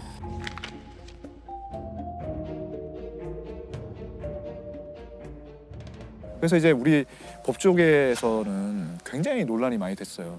누가 봐도 분명히 실종에 대해서 무슨 책임이 있을 것 같은데 어떻게 처벌하는 게 정의냐. 어떻게 생각하세요? 그 1심 판결이 맞는 것 같아서 2심 판결이 맞는 것 같아서. 기소 자체가 사기죄이기 때문에 분명 뭔가 심증은 가지만 심증만으로 10년을 그렇죠. 추가 증거가 더 나와야지 그 죄에 대한 제대로 된 책임을 물을 수 있지. 지금 상황에서는 분하지만 그죠. 분하지만 법이라는 게 명확한 기준을 넘어가도 안 되겠더라고요. 장기화된 코로나19로 인해 우리 삶에도 많은 변화가 있었습니다. 그런데 이 코로나 여파로 신종 범죄가 극성을 부리고 있습니다. 우리가 백신 사기 이런 걸 많이 했잖아요. 그죠? 백신 놔주는 척하면 딴 거 놓고 빼돌리고. 뭐 어떤 걸까요? 아니면 이게 택배 많이 시키니까 뭐 물건 훔쳐가는 거? 코로나19로 학교와 기업 등에서 온라인을 통한 비대면 강의 회의가 증가했습니다. 이렇게 사람들이 모인 온라인 플랫폼에서 욕설이나 음란물 등을 배포하는 범죄, 이른바 줌바밍이 기승을 부리는 겁니다. 줌바밍은 유명 화상회의 플랫폼인 Z사와 폭격을 뜻하는 바밍의 합성어로요. 신조어까지 등장할 정도로 줌 바밍 피해 사례가 끊이지 않고 있습니다. 2020년 4월에는 국내 한 고등학교에서 온라인 수업을 진행하던 중 낯선 남성이 자신의 신체 부위를 노출. 당시 교사가 급하게 수업을 종료하는 사건이 있었고요. 2021년 3월에는 한 대학교의 온라인 강의 중 한 10대 소년이 난입해 욕설과 음란물로 도배, 난동을 피우기도 했는데요. 그런데 일부 온라인 커뮤니티 이용자들은 이 같은 줌 바밍을 일종의 놀이 문화로 인식, 그저 단순히 재미로 혹은 장난으로 온라인 테러를 하는 겁니다. 근데 이거는 장난이 아닙니다. 명백한 범죄 행위입니다. 법조계에 따르면 줌 바밍을 한 가해자가 욕설을 했을 경우 모욕죄에 해당. 음란물을 배포했을 경우는 성폭력처벌법 위반죄가 성립할 수 있다는데요. 뿐만 아니라 온라인 강의를 진행하는 교사의 업무를 방해했기 때문에 업무 방해죄로 처벌이 가는 더 무거운 민형사상 책임을 질 수 있다고 합니다. 거기서 저런 범죄를 저지르면 어떡합니까? 그러니까 너무 뭐 손가락 하나면 할 수 있는 거기 때문에 장난을 생각할 수도 있거든요. 그렇지만 이게 심각성을 제대로 알고 정말 단호한 처벌을 통해서 경각심을 좀 일깨워야 될 것 같습니다. 날 못 잡는다고 생각하는데 이거 의외로 다 잡힙니다. 하지 마세요. 2021년 11월 전국 700여 아파트 단지가 들썩였던 사건. 자, 해커들이 주로 이용하는 한 웹사이트에 국내 아파트 내부로 추정되는 사진과 영상이 무더기로 유출되는 사건이 발생했는데요. 저게 어떻게 나와요? 사진과 영상 속에는 거주자의 일상뿐만 아니라 알몸 사진 등 개인적인 프라이버시가 고스란히 담겨 있었습니다. 심지어 해당 사진과 자료를 업로드한 해커는 하루치 영상의 0.1 비트코인, 당시 기준 약 700만 원에 판매하려고까지 했는데요. 자, 700의 아파트 단지 내 사람들의 사진과 영상이 유출된 경우 바로 아파트 거실 벽면에 달려있는 월패드. 현관 출입문, 난방, 환기 등을 제어할 수 있는 장치였습니다. 자, 월패드에는 보통 경비실이나 다른 가구의 영상 통화를 위해 카메라가 달려있죠. 해커가 요걸 해킹해서 실시간으로 집안을 들여다봤던 겁니다. 심지어 아파트 단지 내 월패드들은 하나의 망으로 연결되어 있어 해커가 한 가구만 해킹을 해도 이걸 통해서 아파트 전체의 월패드를 조작하거나 데이터를 확보할 수 있는 취약점이 있었습니다. 별걸 다 해킹한다 진짜. 요즘에는 웬만한 아파트 저거 다 월패드 있잖아요. 아파트는 다 있다고 봐야죠. 저게 문도 열리잖아요. 그렇죠. 저걸로 그러네. 해킹하면 문을 열 수가 있는 거예요. 그렇습니다. 아, 그러겠다. 침입이 그냥 가능한 거죠. 아니 그럼 대처할 방법이 없나요? 이거 너무 불안한데요. 네. 다들 있는데. 해당 사건이 터지자 각종 아파트 커뮤니티에서는 월패드 카메라를 스티커 등으로 가린 인증샷, 저런 사진들이 화제였습니다. 논란이 커지자 과학기술정보통신부는 가구별 망 분리를 의무화하는 조치에 착수, 일부 월패드 업체도 보안 프로그램을 추가 설치하며 영상 외부 전송 차단 등 긴급 대처에 나섰는데요. 보안 전문가들은 월패드에 부착된 카메라를 항상 가려두고 이 비밀번호를 설정하라고 권장. 침해 사고가 발생하면 즉시 인터넷 침해 대응센터 118에 신고하라고 덧붙였습니다. 컴퓨터 캠이나 노트북 카메라는 이제 해킹 때문에 가려두는 사람들을 많이 봤거든요. 근데 집에 있는 월패드까지 가려야 되는지는 몰랐어요, 진짜. 어마어마하네요. 네. 생활의 편리함을 위한 기술의 발전이 되려 범죄에 악용되는 현실. 다시는 이 반복되지 않길 바라며 범인이 반드시 검거되길 바랍니다. 가상현실에서 일어나는 범죄 이야기를 해보려고 하는데요. 여러분 현피란 말 아세요? 현피 알죠? 현실 PK. PK라 그러나요? 네, 현실 PK 아니에요. 현피 뜬다. 게임하다가 현실에서 만나가지고 맞짱 뜨는. 근데 그 P가 PK인가요? 현실 PK 아닌가요? 저도 현실 맞죠? PK로 네, 현실 알고 PK 페널티킥? PK. 게임상에서 아. 네. 플레이어 킬이라고. 아 플레이어 킬. 네. 아. 그래서 뭐 가서 직접 만나서 하는 걸 현피라 그러잖아요. 오프라인에서 만나. 네. 강남역 현피 뜬다. 나와라. 제가 아는 단어는 훨씬 현피 범죄가 많이 있었지. 몇 년 전부터. PK는 몰랐지. 저거 많은 척을 하지 말고. 나는 페널티킥인 줄 알았지. 저도 페널티킥인 줄 알았어요. 저도 페널티킥인 줄 알았어요. 그래서. 요쪽 라인은 페널티킥. 그런데요. 예. 그래서 이제 원래는 게임 속에서만 싸워야 되는데 네. 게임 속의 싸움이 현실까지 이제 옮겨 붙어서 현실에서 만나서 막 싸우게 되는 이제 그런 이야기를 하는 건데 가상 세계에서만 일이 벌어진다면 아직은 우리가 범죄라고 보기가 쉽진 않을 텐데 현실로 그 문제가 나오면은 범죄가 될 확률이 이제 커지는 거죠. 실제로 모바일 게임 현피 살인 사건이라고 있어요. 2021년 3월인데요. 게임을 이제 안 하시는 분들이 듣기엔 좀 이상할 수도 있는데 게임을 열심히 하지 않는다는 이유로 한번 보자고 하는 거예요. 만나자고. 이 사건의 피해자는 경기도에 살고 있었고 그다음에 이 사건의 가해자는 대전에 살고 있었는데 가해자인 사람이 흉기를 숨긴 상태로 만나게 되고요. 만나서도 서로 막 이제 막 언쟁을 높이고 이러다가 결국은 살인에까지 이제 이르게 되는 거죠. 사실 이 일이 벌어졌을 때 이런 식으로 살인이 일어날 수 있다는 사실을 이제 보통은 알기가 어려우니까 피해자의 가족들은 이해를 못했다고 하더라고요. 그러니까 게임 같은 것에 너무 중독이 돼서 일어날 수 있었던 아주 끔찍한 사고 중에 하나가 게임에 중독된 이제 부부가 영화를 방치해서 이제 영화가 이제 죽음에 이르게 된 그런 사건이 있었어요. 2009년 이제 수원에서 있었던 일인데요. 수원에 사는 김모 씨 부부는 상습적으로 집 근처 PC방에서 하루 12시간씩 게임에 빠져들었습니다. 이 부부는 게임에 빠져 살면서 갓 태어난 아기에겐 하루 한 번만 분유를 먹였습니다. 결국 아기는 생후 3개월째 숨진 채 발견됐고 부검 결과 드러난 사망 원인은 영양 결핍이었습니다. 이 부부한테 태어난 이 아이는 몸무게가 2.15kg의 미숙아로 태어났다고 하더라고요. 굉장히 보살핌을 받아야 되는 그런 상황임에도 불구하고 거의 방치를.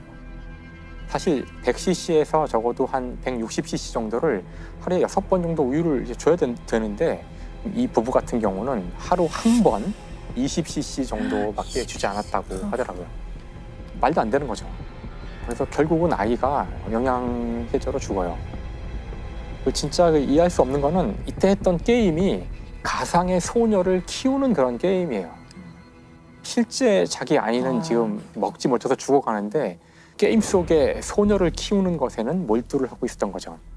신생아의 방치는 거의 살인과도 같은 건데. 집행유예 3년이면 그냥 내보낸다는 얘기인데. 이들이 저지른 일에 비하면 이해하기가 좀 힘든 판결이 아니었나 싶은데요. 예를 들다 보니 게임에서 주로 벌어진 범죄들을 이야기했는데요. 사실 게임이 곧장 범죄로 연결되거나 그러진 않고요. 폭력적인 게임을 한다고 해서 이 사람이 폭력적인 사람이 되는 건 아니거든요. 맞습니다. 뭐 알쓸범죄 매주 본다고 범죄자의 성향이 있는 건 아니잖아요. 그런 오해인 거죠, 사실. 게임만의 문제는 사실 아니에요. 근데 이것에 너무 많이 몰두를 해서 게임 속의 일을 현실과 혼동을 한다거나 또는 게임 속의 일이 현실보다 더 중요하다고 생각하거나 이제 그런 일이 있을 때 벌어졌던 그런 사건들을 제가 말씀드린 건데요. 근데 이제 앞으로는 가상현실과 관련된 범죄가 지금보다 더 수준이 깊어질 확률이 크다고 보는데 그 이유는 바로 이제 요즘 아마 종종 언론에서 나오는 바로 메타버스. 그렇죠. 이제 많은 분들이 대충 메타버스는 이런 걸 거다라고 이제 알고는 계실 거예요. 하나의 어떤 가상의 공간이 만들어져서 마치 실제와 같이 내가 그 가상의 세상에서 사는 건데 거기서 다른 사람들을 만나고 이야기하고 그 안에서 내가 땅을 사고 집을 짓기도 하고 돈이 벌리고 돈을 벌 수도 있고 지금은 뭐 충분치는 않겠지만 미래에는 그 안에 완전히 실생활과 같은 그런 많은 것들이 만들어질 거라는 이제 그런 전망을 사람들이 하고 있고요. 우리나라에서도 그 잽라는 메타버스가 있는데 거기 지금 현재 누적 가입자가 몇 명이나 되는지 아세요? 제가 봤을 때가 2억 몇 명이었거든요. 최근에 3억. 물론 이제 3억 명이 지금 상시로 쓴다는 얘기는 아니고 누적 가입이니까 뭐 액티브 유저가 지금 한 달에 한 2천만 정도라고 지금 추정을 하고 있으니까 굉장히 많은 사람들이 이미 메타버스에 가 있고요. 그런데 왜 우리는 모를까요? 여러분 모르시잖아요. 젊은 세대들이 주로 이용하기 때문에. 10대. 7세에서 12세까지가 50%, 거의 절반 가까이가 그렇고요. 18세까지가 또 한 20%, 그러니까 한 7, 80%는 10대예요, 10대. 근데 메타버스를 정말 어린 때 접하는 건 저는 좀 우려하고는 있어요. 너무 어린아이들한테 텔레비전 시청을 권하지 않잖아요. 다른 어떤 감각들을 키우는 데 방해가 되기 때문에 아주 어릴 때 어떤 현실 세계에 대한 이미지 같은 거를 확실히 갖지 못했을 때 거기에 빠져드는 게 과연 좋은 일일까? 저는 좀 그런 생각해요. 그 스마트폰이 처음 나왔을 때도 우리가 처음에 반응은 언제나 열광이잖아요. 이제 우리가 스마트폰이 나온 지 10년이 지나면서 이것이 범죄에 어떻게 이용될 수 있는지를 이제 충분히 아직도 충분한지는 모르겠지만 이제 우리가 알고 있죠. 그래서 가상현실, 특히 메타버스 같은 데서 일어날 수 있는 일단 1차적인 범죄들이 어떤 게 있을까? 아바타가 누구한테 한 대 얻어맞으면 어떨까요, 기분이? 그거 뭐 그 안에 가상현실인데 라고 생각할 수도 있겠지만 또 한편으로는 되게 마음이 아플 수도 있다는 생각이 들기도 하고 아바타가 성추행 당하면 어떨까요? 아니 몰입했다면 굉장히 안 좋을 수 있을 것 같아요. 하루에 대부분의 시간을 여기에 사는 사람이라면 나한테는 현실보다 이 가상의 세계가 더 중요할 수 있을 텐데 그때 나한테 가해지는 나의 아바타한테 가해지는 그런 물리적 폭력 그것은 나한테 어떤 의미일까? 그것을 법으로 제재를 해야 될 필요가 있을까? 사실 이 문제에 대해서는 이미 전례가 있었어요. 거의 최초의 온라인 멀티 유저 게임이 1993년 정도에 나왔는데요. 머드라는 게임이 있었어요. 먼 옛날이죠. 게임이라 그래봤자 글자밖에 안 나와요. 네. 당신은 방에 들어갔습니다. 눈앞에 뱀이 나타났습니다. 뱀을 어떻게 할까요? 1. 칼로 찌른다. 2. 발로 밟는다. 무시하고 지나간다. 뭐 이런 게임이에요. 거기서 만나는 사람들은 실제 하는 사람들을 만나게 되는 건데요. 실제 이 게임, 머드 게임 중에서 어떤 한 사람이 다른 사람을 성적으로 공격하게 돼요. 성적 공격을 하게 되는데 그게 상대한테 너무나 큰 상처였고 그 사람이 그거를 가지고 이제 진정을 올리고 그래가지고 그 성적 공격을 했던 그 사람이 유저에서 박탈당하는 일이 벌어져요. 이때 사람들이 이걸 놓고서 많은 논쟁을 벌여요. 아니 그래봤자 게임 속의 캐릭터인데 그것 때문에 이 사람을 이 정도까지 그 벌을 주는 게 맞나? 뭐 이런 논쟁이 그때 한 철학자가 이런 질문을 던지죠. 혼자 하는 게임에서는 윤리적 문제가 없나? 예를 들어 혼자 하는 게임 속에서 우리는 지금도 수없이 많은 살인을 저지를 수 있잖아요. 총을 들고 다니면서 막 사람들을 샷건으로 쏴 죽이거나 뭐 윤리적인 문제가 있다고 생각하지는 않잖아요. 그러자 그 철학자가 이런 질문을 던져요. 만약 당신이 하는 그 게임에서 사람과 똑같이 생긴 대상을 고문을 하는 건 괜찮을까요? 나 혼자 하는 게임인데 거기서 소아성애를 하는 건 괜찮을까요? 그러자 사람들이 멈칫한 거예요. 얼핏 생각하면은 뭐 사이버 공간에서야 맨날 사람 죽이고 뭐 그런 거 아니야? 하지만 사람들이 느끼기에 소아성애는 게임으로도 하면 안 되지.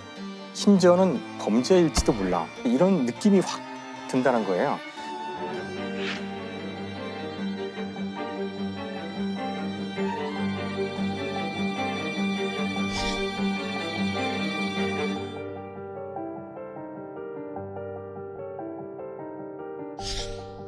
자, 그런데 이제 우리 아이들이 하루에 상당히 많은 시간을 이미 벌써 메타버스 안에서 보내고 있고요. 자신의 감정을 주는 몰입하는 아이들이 있는데 여기서 범죄가 벌어진다면 실제 아바타를 다른 아바타가 스토킹을 한다거나 성추행을 한다거나 이 문제는 지금 어른들은 잘 모르기 때문에 아예 얘기 자체를 하질 않아요.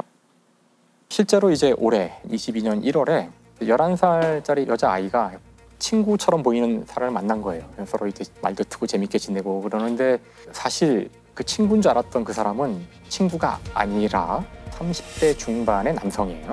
자신의 나이를 속이고 접근을 해서 친한 관계가 되고 뭐 아이템 같은 걸 돈 주고 살 수도 있고 그래요. 그러니까 그런 선물을 막 해주고 11살 양은 메타버스에서 한 남성을 알게 됐습니다. 이 남성은 나이를 비밀로 하자며 놀자고 했고 본인 신용카드로 아이템도 사줬습니다. 친해진 두 사람은 서로를 공주님과 왕자님으로 불렀는데 이 남성은 결혼 서약서를 요구했습니다. 남성이 요구한 서약서엔 김양이 19살이 되면 결혼할 것을 약속하고 서로가 각자의 소유물이라는 내용이 담겨 있습니다. 이 남성은 김양에게 헝클어진 머리와 입 벌린 사진, 뽀뽀 사진 등을 달라며 요구하기도 했습니다. 알고 보니 이 남성은 미국에 체류 중인 38살 한국인 남성이었습니다. 11살 여자아이는 이 그 30대 중반의 그 남성과 가상 연인이 되었던 거예요. 처음엔 장난으로 시작을 했겠죠. 그래서 야, 너 나랑 결혼하자. 뭐 그래 말 놓자. 뭐 이러다가 점점점 이제 여자아이에게 숙녀로 보인다. 내가 존댓말을 쓸 때면 흥분된다. 이제 이런 메시지를 보냈고요. 결국은 연락처도 주게 되고 사진도 보내주고 뭐 결혼 서약서도 써주고 부모는 경찰에 지금 신고한 상태거든요. 근데 지금의 문제는 이것은 이미 그 나이 어린 세대에서는 대규모로 사용을 하고 있는데 정작 어른들은 모른다는 거예요. 우리 아이들이 이 가상의 세계에 얼마나 몰두하고 있고 자신의 생각을 넣고 있는지를 우리가 제대로 이해 못한다면은 거기서 상처받고 이 아이가 아주 위험한 선택을 할 수도 있는 거고 그 안에서의 일을 현실로 갖고 와서 현피를 뜰 수도 있는 거고. 메타버스 안에서 일어난 성범죄 처벌할 수 있을까요? 신체 접촉이 있어야지 일단 성폭력 범죄예요. 근데 이거는 사실 신체 접촉이 없기 때문에 성폭력으로 볼 수는 없지만 만약에 피해자가 아동 청소년인 경우에는 우리 저번에 한번 얘기했던 그 온라인 그루밍에 해당할 소지가 상당히 높죠. 특히 16세 미만 아동이 대상자였다고 한다면 2021년 9월 24일부터 시행된 아동 청소년의 성보호에 관한 법률, 즉 개정된 법률에 따라서 충분히 처벌할 수 있을 것으로 보입니다. 저는 다른 각도로 한번 봤으면 좋겠다는 생각을 해요. 누군가를 칼로 찌르는가, 성폭행을 하는가, 그게 과연 죄가 되는가 이전에 칸트라는 사람이 그런 말을 하거든요. 우리는 윤리적 의무는 인격체에 한다. 그러나 비인격체한테도 간접적 윤리적 의무를 갖는다. 그것은 그 행위가 윤리적 이제 인격체한테도 파급 효과를 미치기 때문에 그 얘기는 뭐냐면 형벌보다도 이것에 있었던 인간의 인격체에 대한 윤리적 교육을 먼저 강화를 시켜줘야 되는 거죠. 어린애들한테도. 그게 사물이 됐든 생명체가 됐든 메타버스가 됐든 현실 세계가 됐든 어떤 행위로도 파괴적 행위나 폭력적 행위는 안 된다는 것을 그런 교육이나 분투가 필요하다는 거죠. 자꾸 범죄를 얘기하니까 이 자체가 너무 무서운 세계가 돼버리는 것 같아서 그러잖아요. 제가 이제 오늘 이 이야기를 꺼낸 것은 아직 심각한 우리 사회의 문제는 아닐 수도 있어요. 아직은 도대체 저게 무슨 범죄가 될 수 있을까 이런 생각을 하시는 분이 있을지 모르지만 그런 모든 종류의 기술이 우리의 경험이 맞다면 언제나 범죄에 이용이 되어 왔거든요. 특히나 이와 같이 인간과 인간 사이의 관계를 맺는 이런 것은 언제나 거의 100% 범죄에 이용이 되어 왔어요.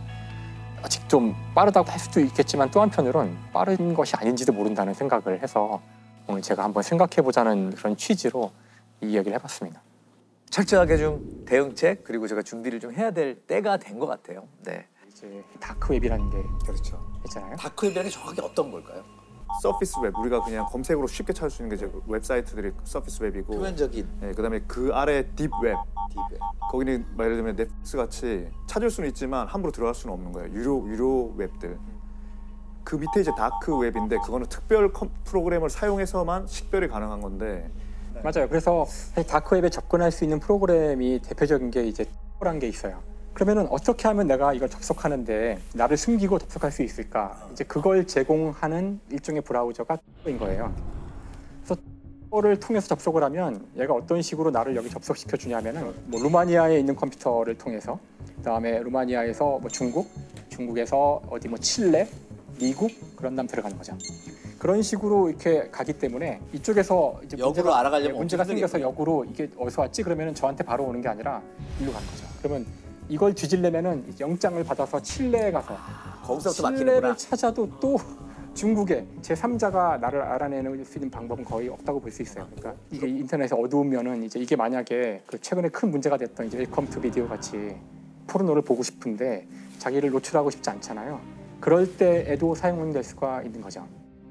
이 사건은 과연 어떤 사건인가? 손정우 사건은 어떤 사건인가?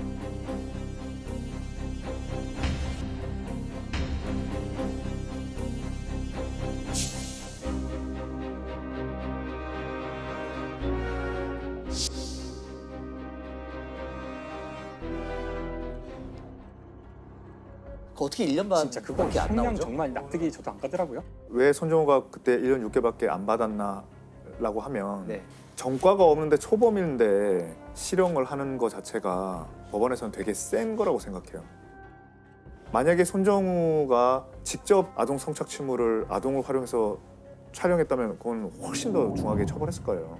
근데 이제 다른 사람들이 만든 거를 그냥 서비스만 해줬다고 생각했던 걸 아닐까. 우리 사회에서 아동 성착취물에 대해서 그 인식이 좀 낮았던 걸 너무 안이하게 생각했던 거 아닐까. 형이 1년 6개월밖에 안 나왔나 하는 거에 대해서 그냥 추측을 해보자면 좀 그런 면이 있지 않았나 싶습니다.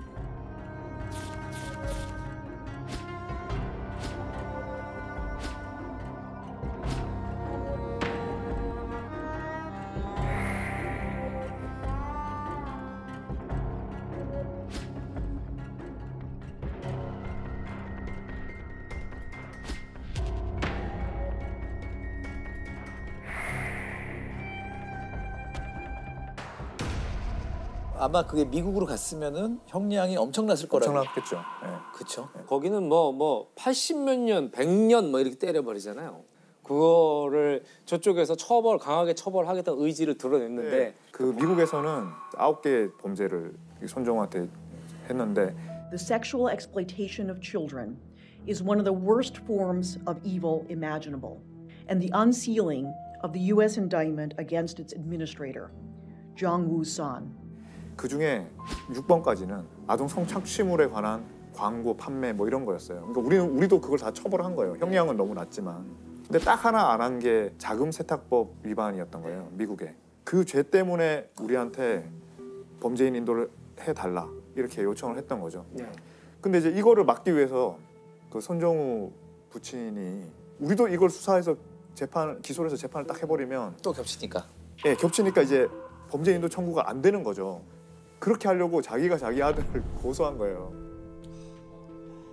근데 이제 이거는 이제 수사를 다 해서 기소까지를 해야만 범죄 인도 청구가 요건이 없어지는 거기 때문에 그렇게는 안 되는 거죠. 그래서 그래서 범죄 인도를 할 수 있는 상황이었으나 이거는 기각을 했죠.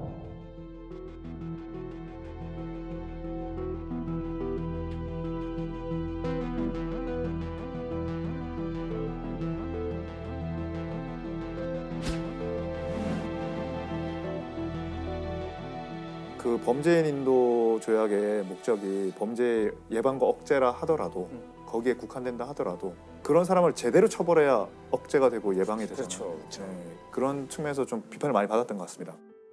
클릭으로 인해서 그 호기심 때문에 생기는 일이 엄청난 피해자가 생길 수 있다는 것에 대한 계몽과 처벌이 엄청나게 좀 필요한 것 같아요.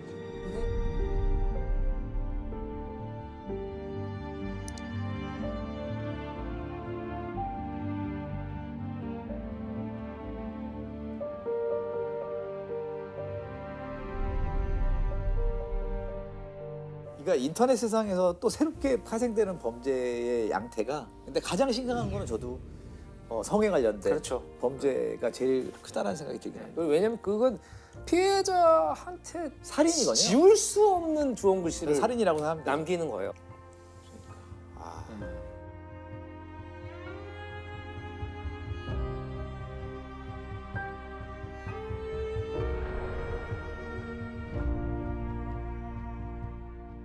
이제 인공지능이 이제 해킹과 결합하게 되면은 딥페이크 기술이 있어요. 딥페이크 기술. 딥페이크. 그러니까 이제 알파고를 이제 만들었던 알고리즘이 딥러닝이라고 저희가 부르잖아요. 네. 여기서 이제 딥을 따오고 페이크는 이제 속인다, 가짜 이런 거니까 고도의 인공지능 기술을 사용해서 만든 그 페이크란 뜻이죠. 그래서 딥페이크 그 보이스를 이용해서 2019년에 영국의 한 에너지 회사 직원이 자신들과 거래하고 있던 독일의 신용회사가 있는데 전화를 받았는데 목소리가 독일 그 사람 목소리야. 악센트도 그렇고 하니까 돈을 송금하라고. 그래서 22만 유로를 송금을 해요. 한 3억 원 정도 되는 돈인데 이게 먹혔네? 하고서 한 번 더 한 거예요, 전화를. 근데 한 번 더 오니까 이제 이 사람이 약간 이상해서 이 전화번호를 자세히 보니까 전화번호가 독일이 아니라 오스트리아가 찍혀 있는 거예요. 그래서 너 뭐야 이제 이래가지고 이제 이게 탄로 났던 건데 보낸 돈은 못 찾았죠. 그렇죠. 와, 이게 목소리까지 이제 변형하는 단계까지 왔네요. 얼굴은 못 따라 할까요? 예를 들어서 뭐 오바마 대통령이 나와서 뭐 막 욕을 한다거나. President Trump is a total and complete dipshit. So I think I could have a very good relationship with Russia. 야, 무섭다. 딥페이크가 나오자 바로 만들어지기 시작하는 게 딥페이크 이제 포르노죠. 그렇죠. 또 역시 유명 배우들의 얼굴을 음란물에 나오는 그 동영상 사람 얼굴에 갖다 이제 붙이는 건데 이런 것들은 사실 많이 존재했었어요, 그 전에도. 근데 대개는 너무나 이 기술이 정확해요. 금방 티가 나는 정도였지만 여기에 이제 딥페이크 기술이 쓰이자 지금과는 또 다른 차원의 일단 먼저 그 인공지능을 학습을 시켜요. 그 수많은 사진으로 이제 중요한 피처들을 다 뽑아내는 거예요. 말을 한다거나 얼굴을 약간 돌리거나 이런 것들은 이제 이 자체로 그냥 프로그램이 만들어질 수 있는 거죠. 그래서 이런 식의 그 딥페이크 포르노가 처음 발견된 게 2017년 얼마 안 됐어요. 인터넷 검색창에 특정 단어를 입력하자 연예인들의 나체 사진이 쏟아집니다. 20장에 5,000원. 보란 듯한 광고에 이런 사진들이 거래되고 있습니다. 그래서 딥페이크로 만들어진 그 동영상의 96%가 음란물이라고 할 정도로 지금 무시무시한 속도로 지금 이제 퍼져가고 있는데 불법 제작 유포자의 절반 이상이 10대라면서요? 절반이 넘는 정도가 아니라 그 10대가 70%, 20대가 20%, 그러니까 90%가 10대, 20대인데 가장 흥미로워하는 그런 주제에 이걸 사용하는 거죠. 주로 이제 범죄 대상이 되는 사람들이 유명 연예인들이죠. K-팝 스타라든가 이런 사람들이 너무 많은 피해를 당하고 있고 피해자의 25%는 한국 여성 연예인이었습니다. 이들이 받은 돈은 130만 원 가량이라고 밝혔습니다. 딥페이크 범죄가 잇따르자 지난해 딥페이크 처벌법까지 만들어졌는데요. 성폭력 특별법 허위 영상물 편집 합성 가공에 해당되면 이게 5년 이하의 징역과 5천만 원 이하의 벌금인데 이제 이걸 만약에 판매를 해서 수익을 얻거나 그러면은 7년 이하의 징역 이렇게 중한 죄인 거죠. 2021년 8월 일본 교토의 한 마을에 화재가 발생. 가옥과 창고 등 건물 7채가 소실되는 사건이 발생했습니다. 불행 중 다행으로 인명피해는 없었지만요. 순식간에 삶의 터전을 잃은 주민들. 물질적 피해뿐 아니라 정신적 피해까지 입은 주민들은 한동안 힘든 나날을 보내야 했는데요. 우리도 얼마 전에 저기 산불이 있었잖아요. 아주 크게. 화재가 발생하면 피해가 막심하다 보니 집을 잃은 사람들의 그 황망함은 어떻게 말할 길이 없을 거예요. 아니 근데 불이 왜 났습니까? 어떤 뭐 사고가 있었던 건가요? 정말 충격적이게도 마을에 발생한 화재는 사고가 아닌 방화였습니다. 사건 발생 4달 만에 방화범 아리모토 쇼고가 체포됐습니다. 자, 그런데 그가 경찰에 진술한 방화 동기가 무엇이었느냐? 그냥 뭐 한국인이 싫어서 불 질렀어요. 다른 이유가 필요해요? 한국인이 싫어서 그 사람이 사는 집에 불을 지른 거예요? 혐한 범죄죠. 혐한 범죄. 정말 가당치도 않네요, 진짜. 자, 그렇습니다. 쇼고가 방화를 저지른 마을 군용 비행장 건설을 위해 강제 동원했던 조선인 노동자들이 모여 지내면서 마을이 형성된 곳입니다. 일제가 패망한 뒤 그 어떠한 보상도 받지 못하고 고국으로도 돌아오지 못했던 조선인들.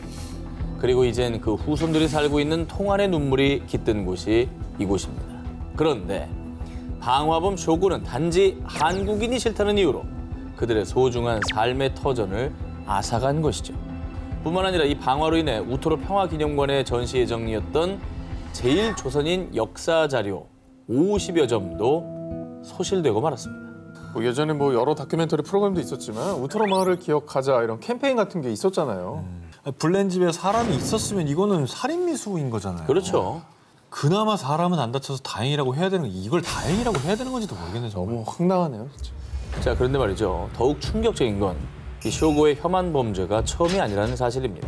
당시 한 달 전에 발생한 제1본 대한민국 민단 아이치본부 건물 방화 사건, 나고야 한국학교 방화 사건. 이 사건들 역시 체포 전 쇼고가 저지른 방화였습니다. 결국 쇼고는 재산 손괴 등의 혐의로 법의 심판을 받게 됐습니다. 혐오 범죄의 일종이잖아요. 어떤 카테고리에 들어가 있는 사람 전체를 그냥 무조건 미워하는. 그렇죠. 그래서 그 사람들을 그냥 무조건 뭐 테러를 하는 이런 거는 정말로 없어져야 됩니다. 2021년 7월 파키스탄. 전직 외교관의 딸로 부유한 집안에서 자란 27세 여성 누르 무카담. 차페르, 우리 무카담이랑 아직 같이 있니? 널 만나러 나간 후 연락이 안 돼. 아니요, 전 모르겠는데요. 그런데 얼마 뒤 싸늘한 시신으로 발견된 무카담. 그리고 정말 놀라운 건 그녀의 시신이 발견된 곳이 자페르의 집이었다는 점입니다. 근데 모른다고 해? 아이고. 왜 살인을 저지른 겁니까? 그가 그녀를 살해한 이유는 더 기가 막힙니다. 사건이 발생하기 얼마 전 자페르는 무카담에게 청혼을 했습니다. 하지만 그를 친구로만 생각했던 무카담은 그의 청혼을 거절. 그러자 자페르는 앙심을 품고 무카담을 자신의 집으로 유인해서 감금한 뒤 폭행, 잔인하게 살해했던 것이죠. 이 친구가 나를 사랑하는 게 아니라 소유하려고 한다는 걸 알았으니까 거절한 거예요. 거절을 잘했는데 잘한 거지. 문제는 정말 더 나쁜 놈이었던 거잖아요. 진짜. 2017년 7월 미국 웨스트버지니아주 한 보훈병원에 입원해 있던 로버트가 갑작스런 저혈당으로 사망. 그는 위독한 중환자는 아니었지만 고령이었기에 당시 유족들은 별다른 의구심을 갖지 않았습니다. 그런데 이후 이 병원에서 불과 1년 사이에 환자 7명이 갑자기 사망. 이들 역시 생명이 위독한 중환자가 아니었는데요. 사망자들의 공통점은 1년 전 사망한 로버트와 같은 사인, 그리고 미국의 참전 용사라는 사실이었습니다. 참전 용사면 이제 고령이긴 할 거예요. 근데 생명이 위독한 중환자도 아니었고요. 게다가 7명이 같은 병원에서 같은 사인으로 사망했다는 게 너무나 이상합니다. 참전 용사 환자들의 연이은 죽음에 의문을 품은 병원이 감사를 요청. 조사 결과 참전 용사들은 타살당했다는 사실이 밝혀졌습니다. 그런데 충격적이게도 범인은 다름 아닌 누구예요? 환자들을 돌보던 간호조무사 레타 메이스였습니다. 아우, 진짜 왜 그러냐? 아, 근데 생명을 살려야 될 뿐이. 야간 교대 근무를 하던 그녀는 고령의 참전 용사들에게 그 어떤 처방전도 없이 치사량의 인슐린을 투여. 무려 7명의 참전 용사를 강제로 안락사시켰던 겁니다. 그러니까 살해당한 피해자들은 모두 제대로 치료받았으면 더 오래 살 수 있었던 겁니다. 이 살인범 메이스의 주장에 따르면요. 나는 고통을 겪는 환자들이 품위 있게 생을 마감할 수 있도록 도와준 것뿐이라고요. 그걸 왜 네가 판단하냐? 그렇지. 그게 핵심이죠. 원한 죽음이 아니잖아요, 이게. 살인이잖아요. 살인이죠. 심지어 메이스는 사전에 범행을 철저히 계획, 인터넷에 여성 연쇄 살인범을 검색하는가 하면 간호조무사라는 직업과 지식을 이용해 사람을 살해한 사람들의 이야기를 다룬 영상을 찾아보기도 했는데요. 더욱 충격적인 건 참전 용사를 살해한 메이스가 전직 군인 출신이었다는 사실. 범행이 발각되자 메이스는 비겁하게도요. 제가 예전에 군복무를 오래 해서 우울증이 심해요. 좀 봐주세요. 군 복무로 각종 정신질환을 겪었다며 정상 참작을 요구. 하지만 사건을 재판한 판사는 당신은 누구도 예상하지 못한 최악의 괴물입니다. 라며 단호히 판결. 희생자 수와 같은 7회 연속 종신형을 선고했습니다. 죗값을 마땅히 잘 치르시길 바랍니다. 2018년 9월 인도 비하르주 파트나 지역. 최근 들어 11살 딸이 이유 모를 구토 증세를 보이자 걱정이 된 부모는 딸을 데리고 병원으로 향했는데요. 그런데 충격적인 진단 결과 아이가 구토를 한 건 임신했기 때문입니다. 애가? 그 이후 부모는 딸에게 조심스레 자초지종을 물었는데요. 그리고 소녀의 입에서 나온 충격적인 얘기.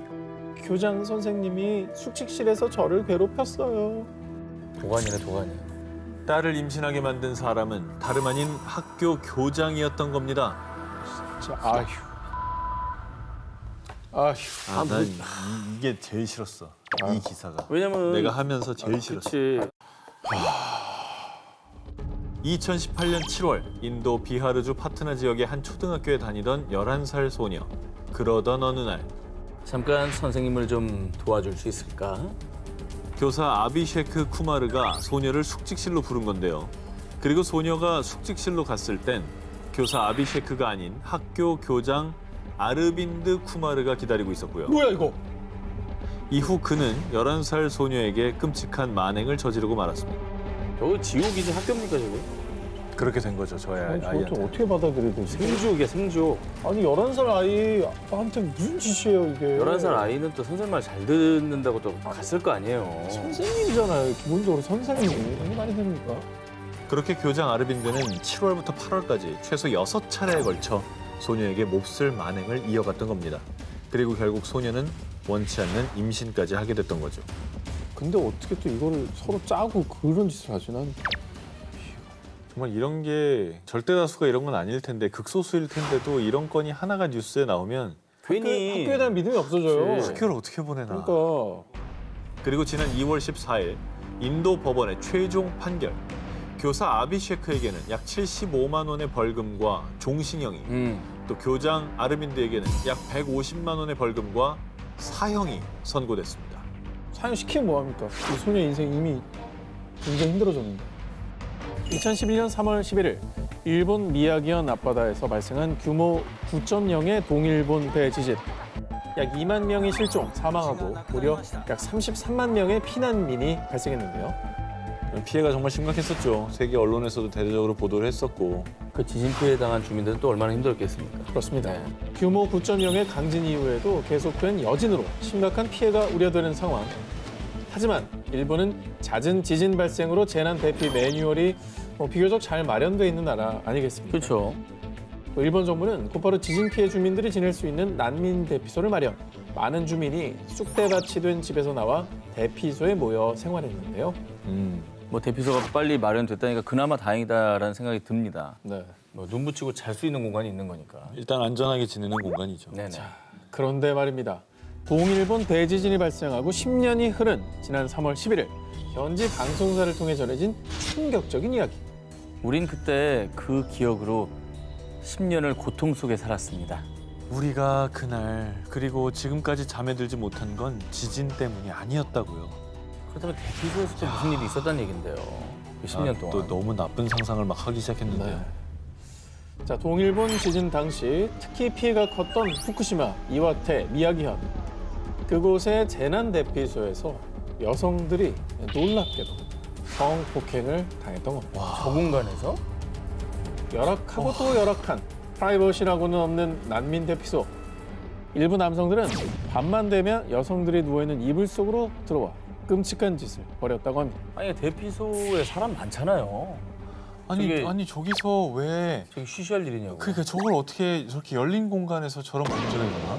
참 일본이라는 문화가 좀 이해되지 않는 부분이 이런 부분이 있어요. 미투도 실패하고 이런 게 쉬쉬되고 감춰진다는 게 사회 구조적인 문제가 아닌가라는 생각이 듭니다. 아 그리고 관리하고 있는 사람이 있을 거 아니에요. 정말 파렴치하게도요. 대피소의 주민들을 살펴야 하는 대피소 관리소장은 지진으로 남편을 잃은 여성이 생필품을 가지러 올 때마다 성희롱을 하며 잠자리를 요구했다고 합니다. 관리소장이? 그렇습니다.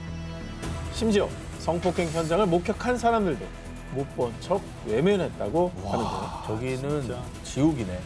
이런 상황 속에서 피해 여성들은 성폭행 사실을 알렸다가 가해자에게 살해당해도 쓰나미에 휩쓸려 죽은 것이라는 결론이 날까 봐 무서워서요.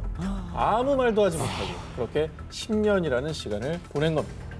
그러니까 약간 이런 스토리는 약간 저 옛날 미개한 그렇지. 예전 사회에서 이런 일들이 있었단다 뭐 이런 거 할 때나 듣는 얘기지 이게 바로 옆 나라에서 이렇게 최근에 저런 일이 공공연히 이렇게 일어났다고요? 아 정말. 자 그런데 재난 대피소의 성폭행 문제는 처음이 아니었는데요. 처음이 아니래 이게 또. 1995년 고베 대지진 기억하시는 분들도 있을 겁니다. 이 당시에도 재난 대피소에서 성폭행 사건이 발생. 이미 오래전부터 이런 일이 있을 때마다 반복돼 왔다는 겁니다. 자, 이 대피소 문제에 대한 구체적인 해결 방안이 지금이라도 마련이 돼야 될 것 같은데 네. 피해자들은 평생 갑니다. 그리고 이게 지금 근절된 게 아니잖아요. 지금 아무런 대책도 없이 그냥 또 무슨 피해가 있을 때 또 저런 일들이 반복이 될 거 아닙니까? 미얀마에서 3살 아들을 키우던 23세 여성 피앙 응가이돈. 가족을 부양해야 했던 응가이돈은 돈을 벌기 위해 2015년 5월 미얀마에서 싱가포르로 향했고요.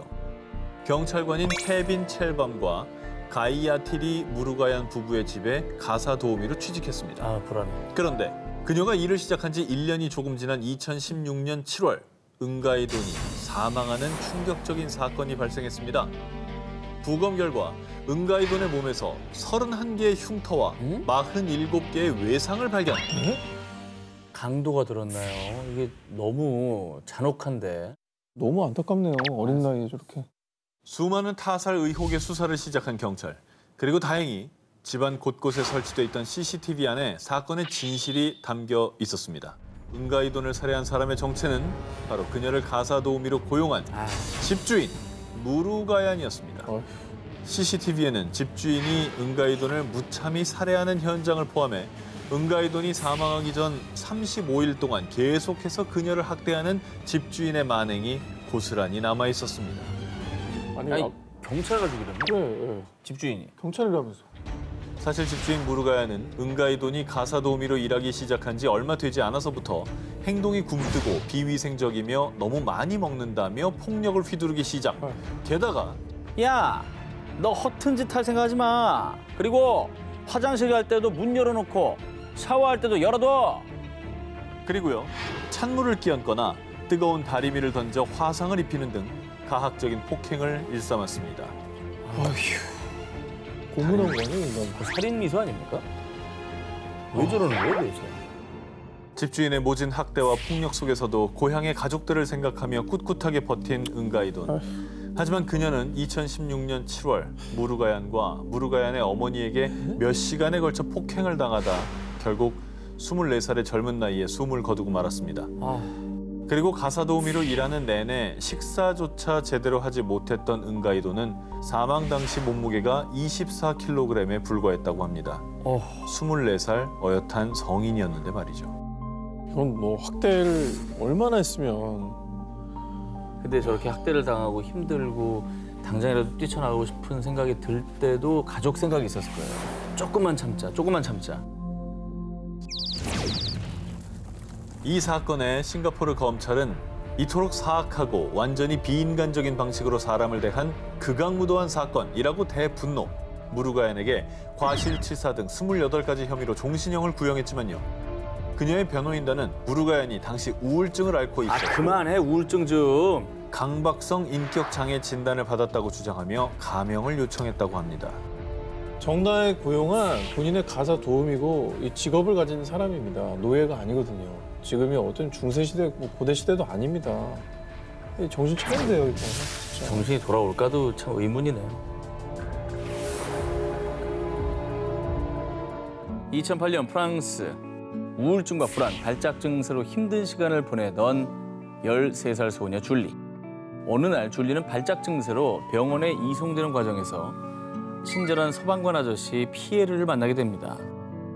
오늘 하루는 어땠니? 힘든 일 있음 나한테 말해. 줄리, 너한테 내가 있잖아. 아무 걱정 마.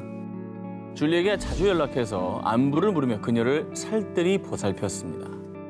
여기까지만 하면 안 돼요? 진짜. 그런데 나오면 안 됩니다. 와.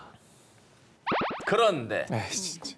끝까지 친절한 키다리 아저씨로 남았으면 좋았겠지만요. 이 상냥한 소방관 피에르는 곧 악마로 돌변했습니다. 줄리, 널 이해할 수 있는 사람은 오직 나뿐이야. 그러니 이 아저씨가 시키는 대로 해야지. 피에르는 다정한 척 줄리를 걱정하는 척 메시지를 보냈지만 실상은 줄리가 자신을 의지하고 복종하도록 심리를 지배하는 이른바 가스라이팅을 해왔던 겁니다. 그리고 자신을 따르는 줄리에게 나체 사진을 요구한 것도 모자라 줄리의 어머니가 집을 비운 사이 성폭행. 와, 이게 타인을 도와야 되는 직업이잖아요, 소방관이. 근데 그 사람들이 이렇게 자신들의 성적 도구로 아이를 이용했다는 게 받아들여지지가 않네요. 결국 줄리는 2010년 엄마에게 사실을 고백. 피에르와 악마들은 경찰의 조사를 받게 됐습니다. 그런데 정말 뻔뻔하게도 아니, 우린 합의하에 이루어진 정상적인 관계였다고요. 그리고 더 분노할 사실은 20명 중 17명은 기소조차 되지 않았고요. 단 3명만이 기소. 그리고 법원은 8년간의 수사 끝에 2019년 7월 그들에게 강간죄 대신 형량이 훨씬 낮은 15세 미만 청소년과 합의하에 관계를 가진 죄를 적용했습니다. 이 말도 안 되는 판결이 내려진 이유. 프랑스 헌법상 강간죄를 적용하려면 미성년자라도 강요 혹은 폭력적인 강압이 있었다는 증명을 할 필요가 있는데요. 하지만 줄리의 경우 이를 입증하지 못했다고 합니다. 아니 피해자가 이걸 입증해야 되는 게 어떻게 입증을 해 그걸? 더 짜증나요. 2015년 1월 7일 중국 광저우 90대 노인 펑 씨의 가족들에게 전해진 비보. 아버님이 세상을 떠나셨어요. 얼른 오세요. 펑 씨가 숨을 거두었다는 요양보호사 천이핑의 연락이었습니다. 이후 가족들은 깊은 슬픔에 빠졌는데요. 그런데 전날까지만 해도 식욕도 좋고 건강했던 이 펑 씨가 갑작스레 세상을 떠나자 유가족들은 어딘가 미심쩍은 생각이 들었고요. 게다가 저희 어머님도 그 사람이 맞고 얼마 안 돼 돌아가셨어요.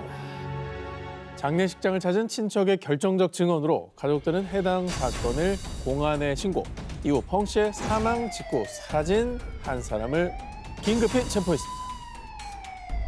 그러면 이제 자연사는 일단 아니란 얘기고 살인 사건이었다는 얘기네요?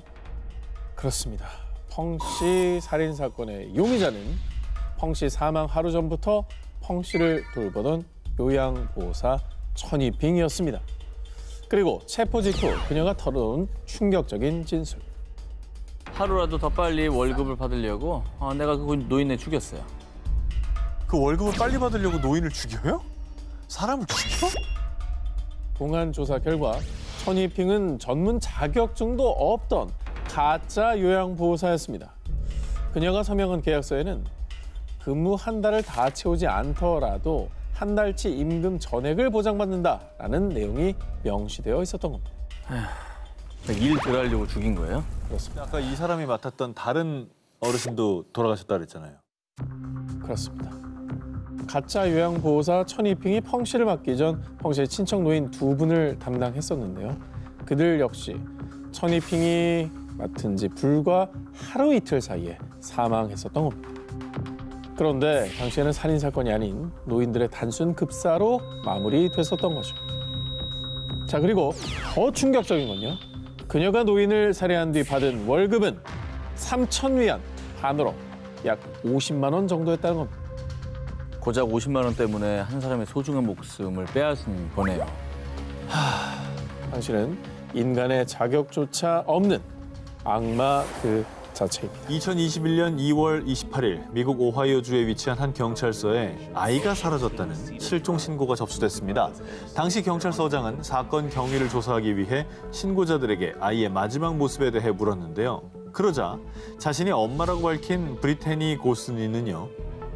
저희는 집에 있었고 아이가 혼자 공원에 간다고 나갔는데 사라졌어요.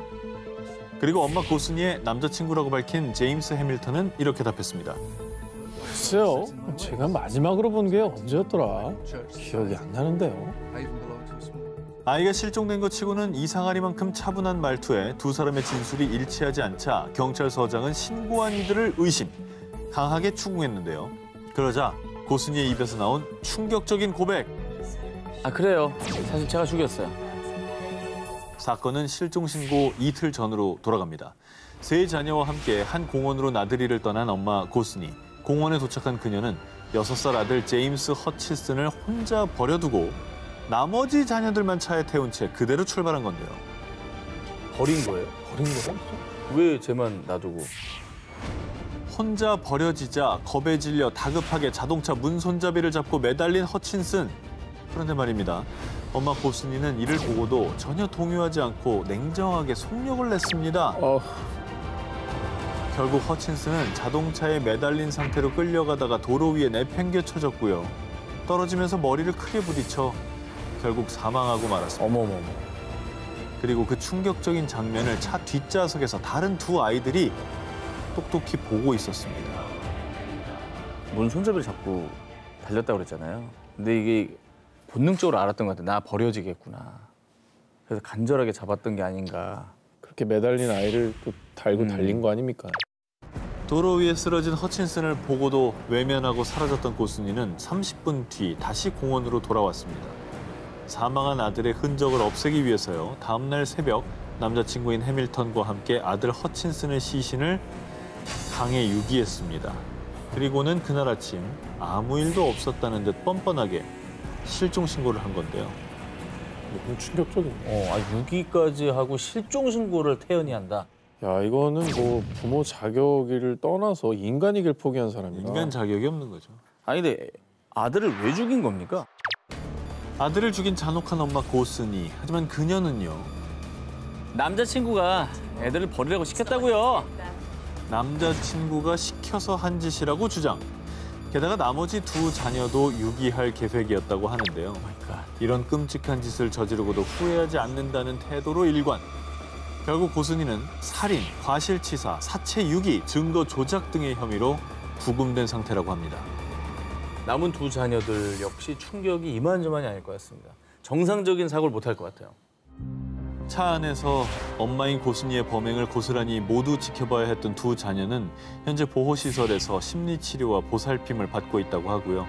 경찰은 고스니가 허친슨의 시신을 버렸다고 진술한 강을 샅샅이 수색했으나 안타깝게도 아직까지 허친슨의 시신을 찾지 못했다고 합니다.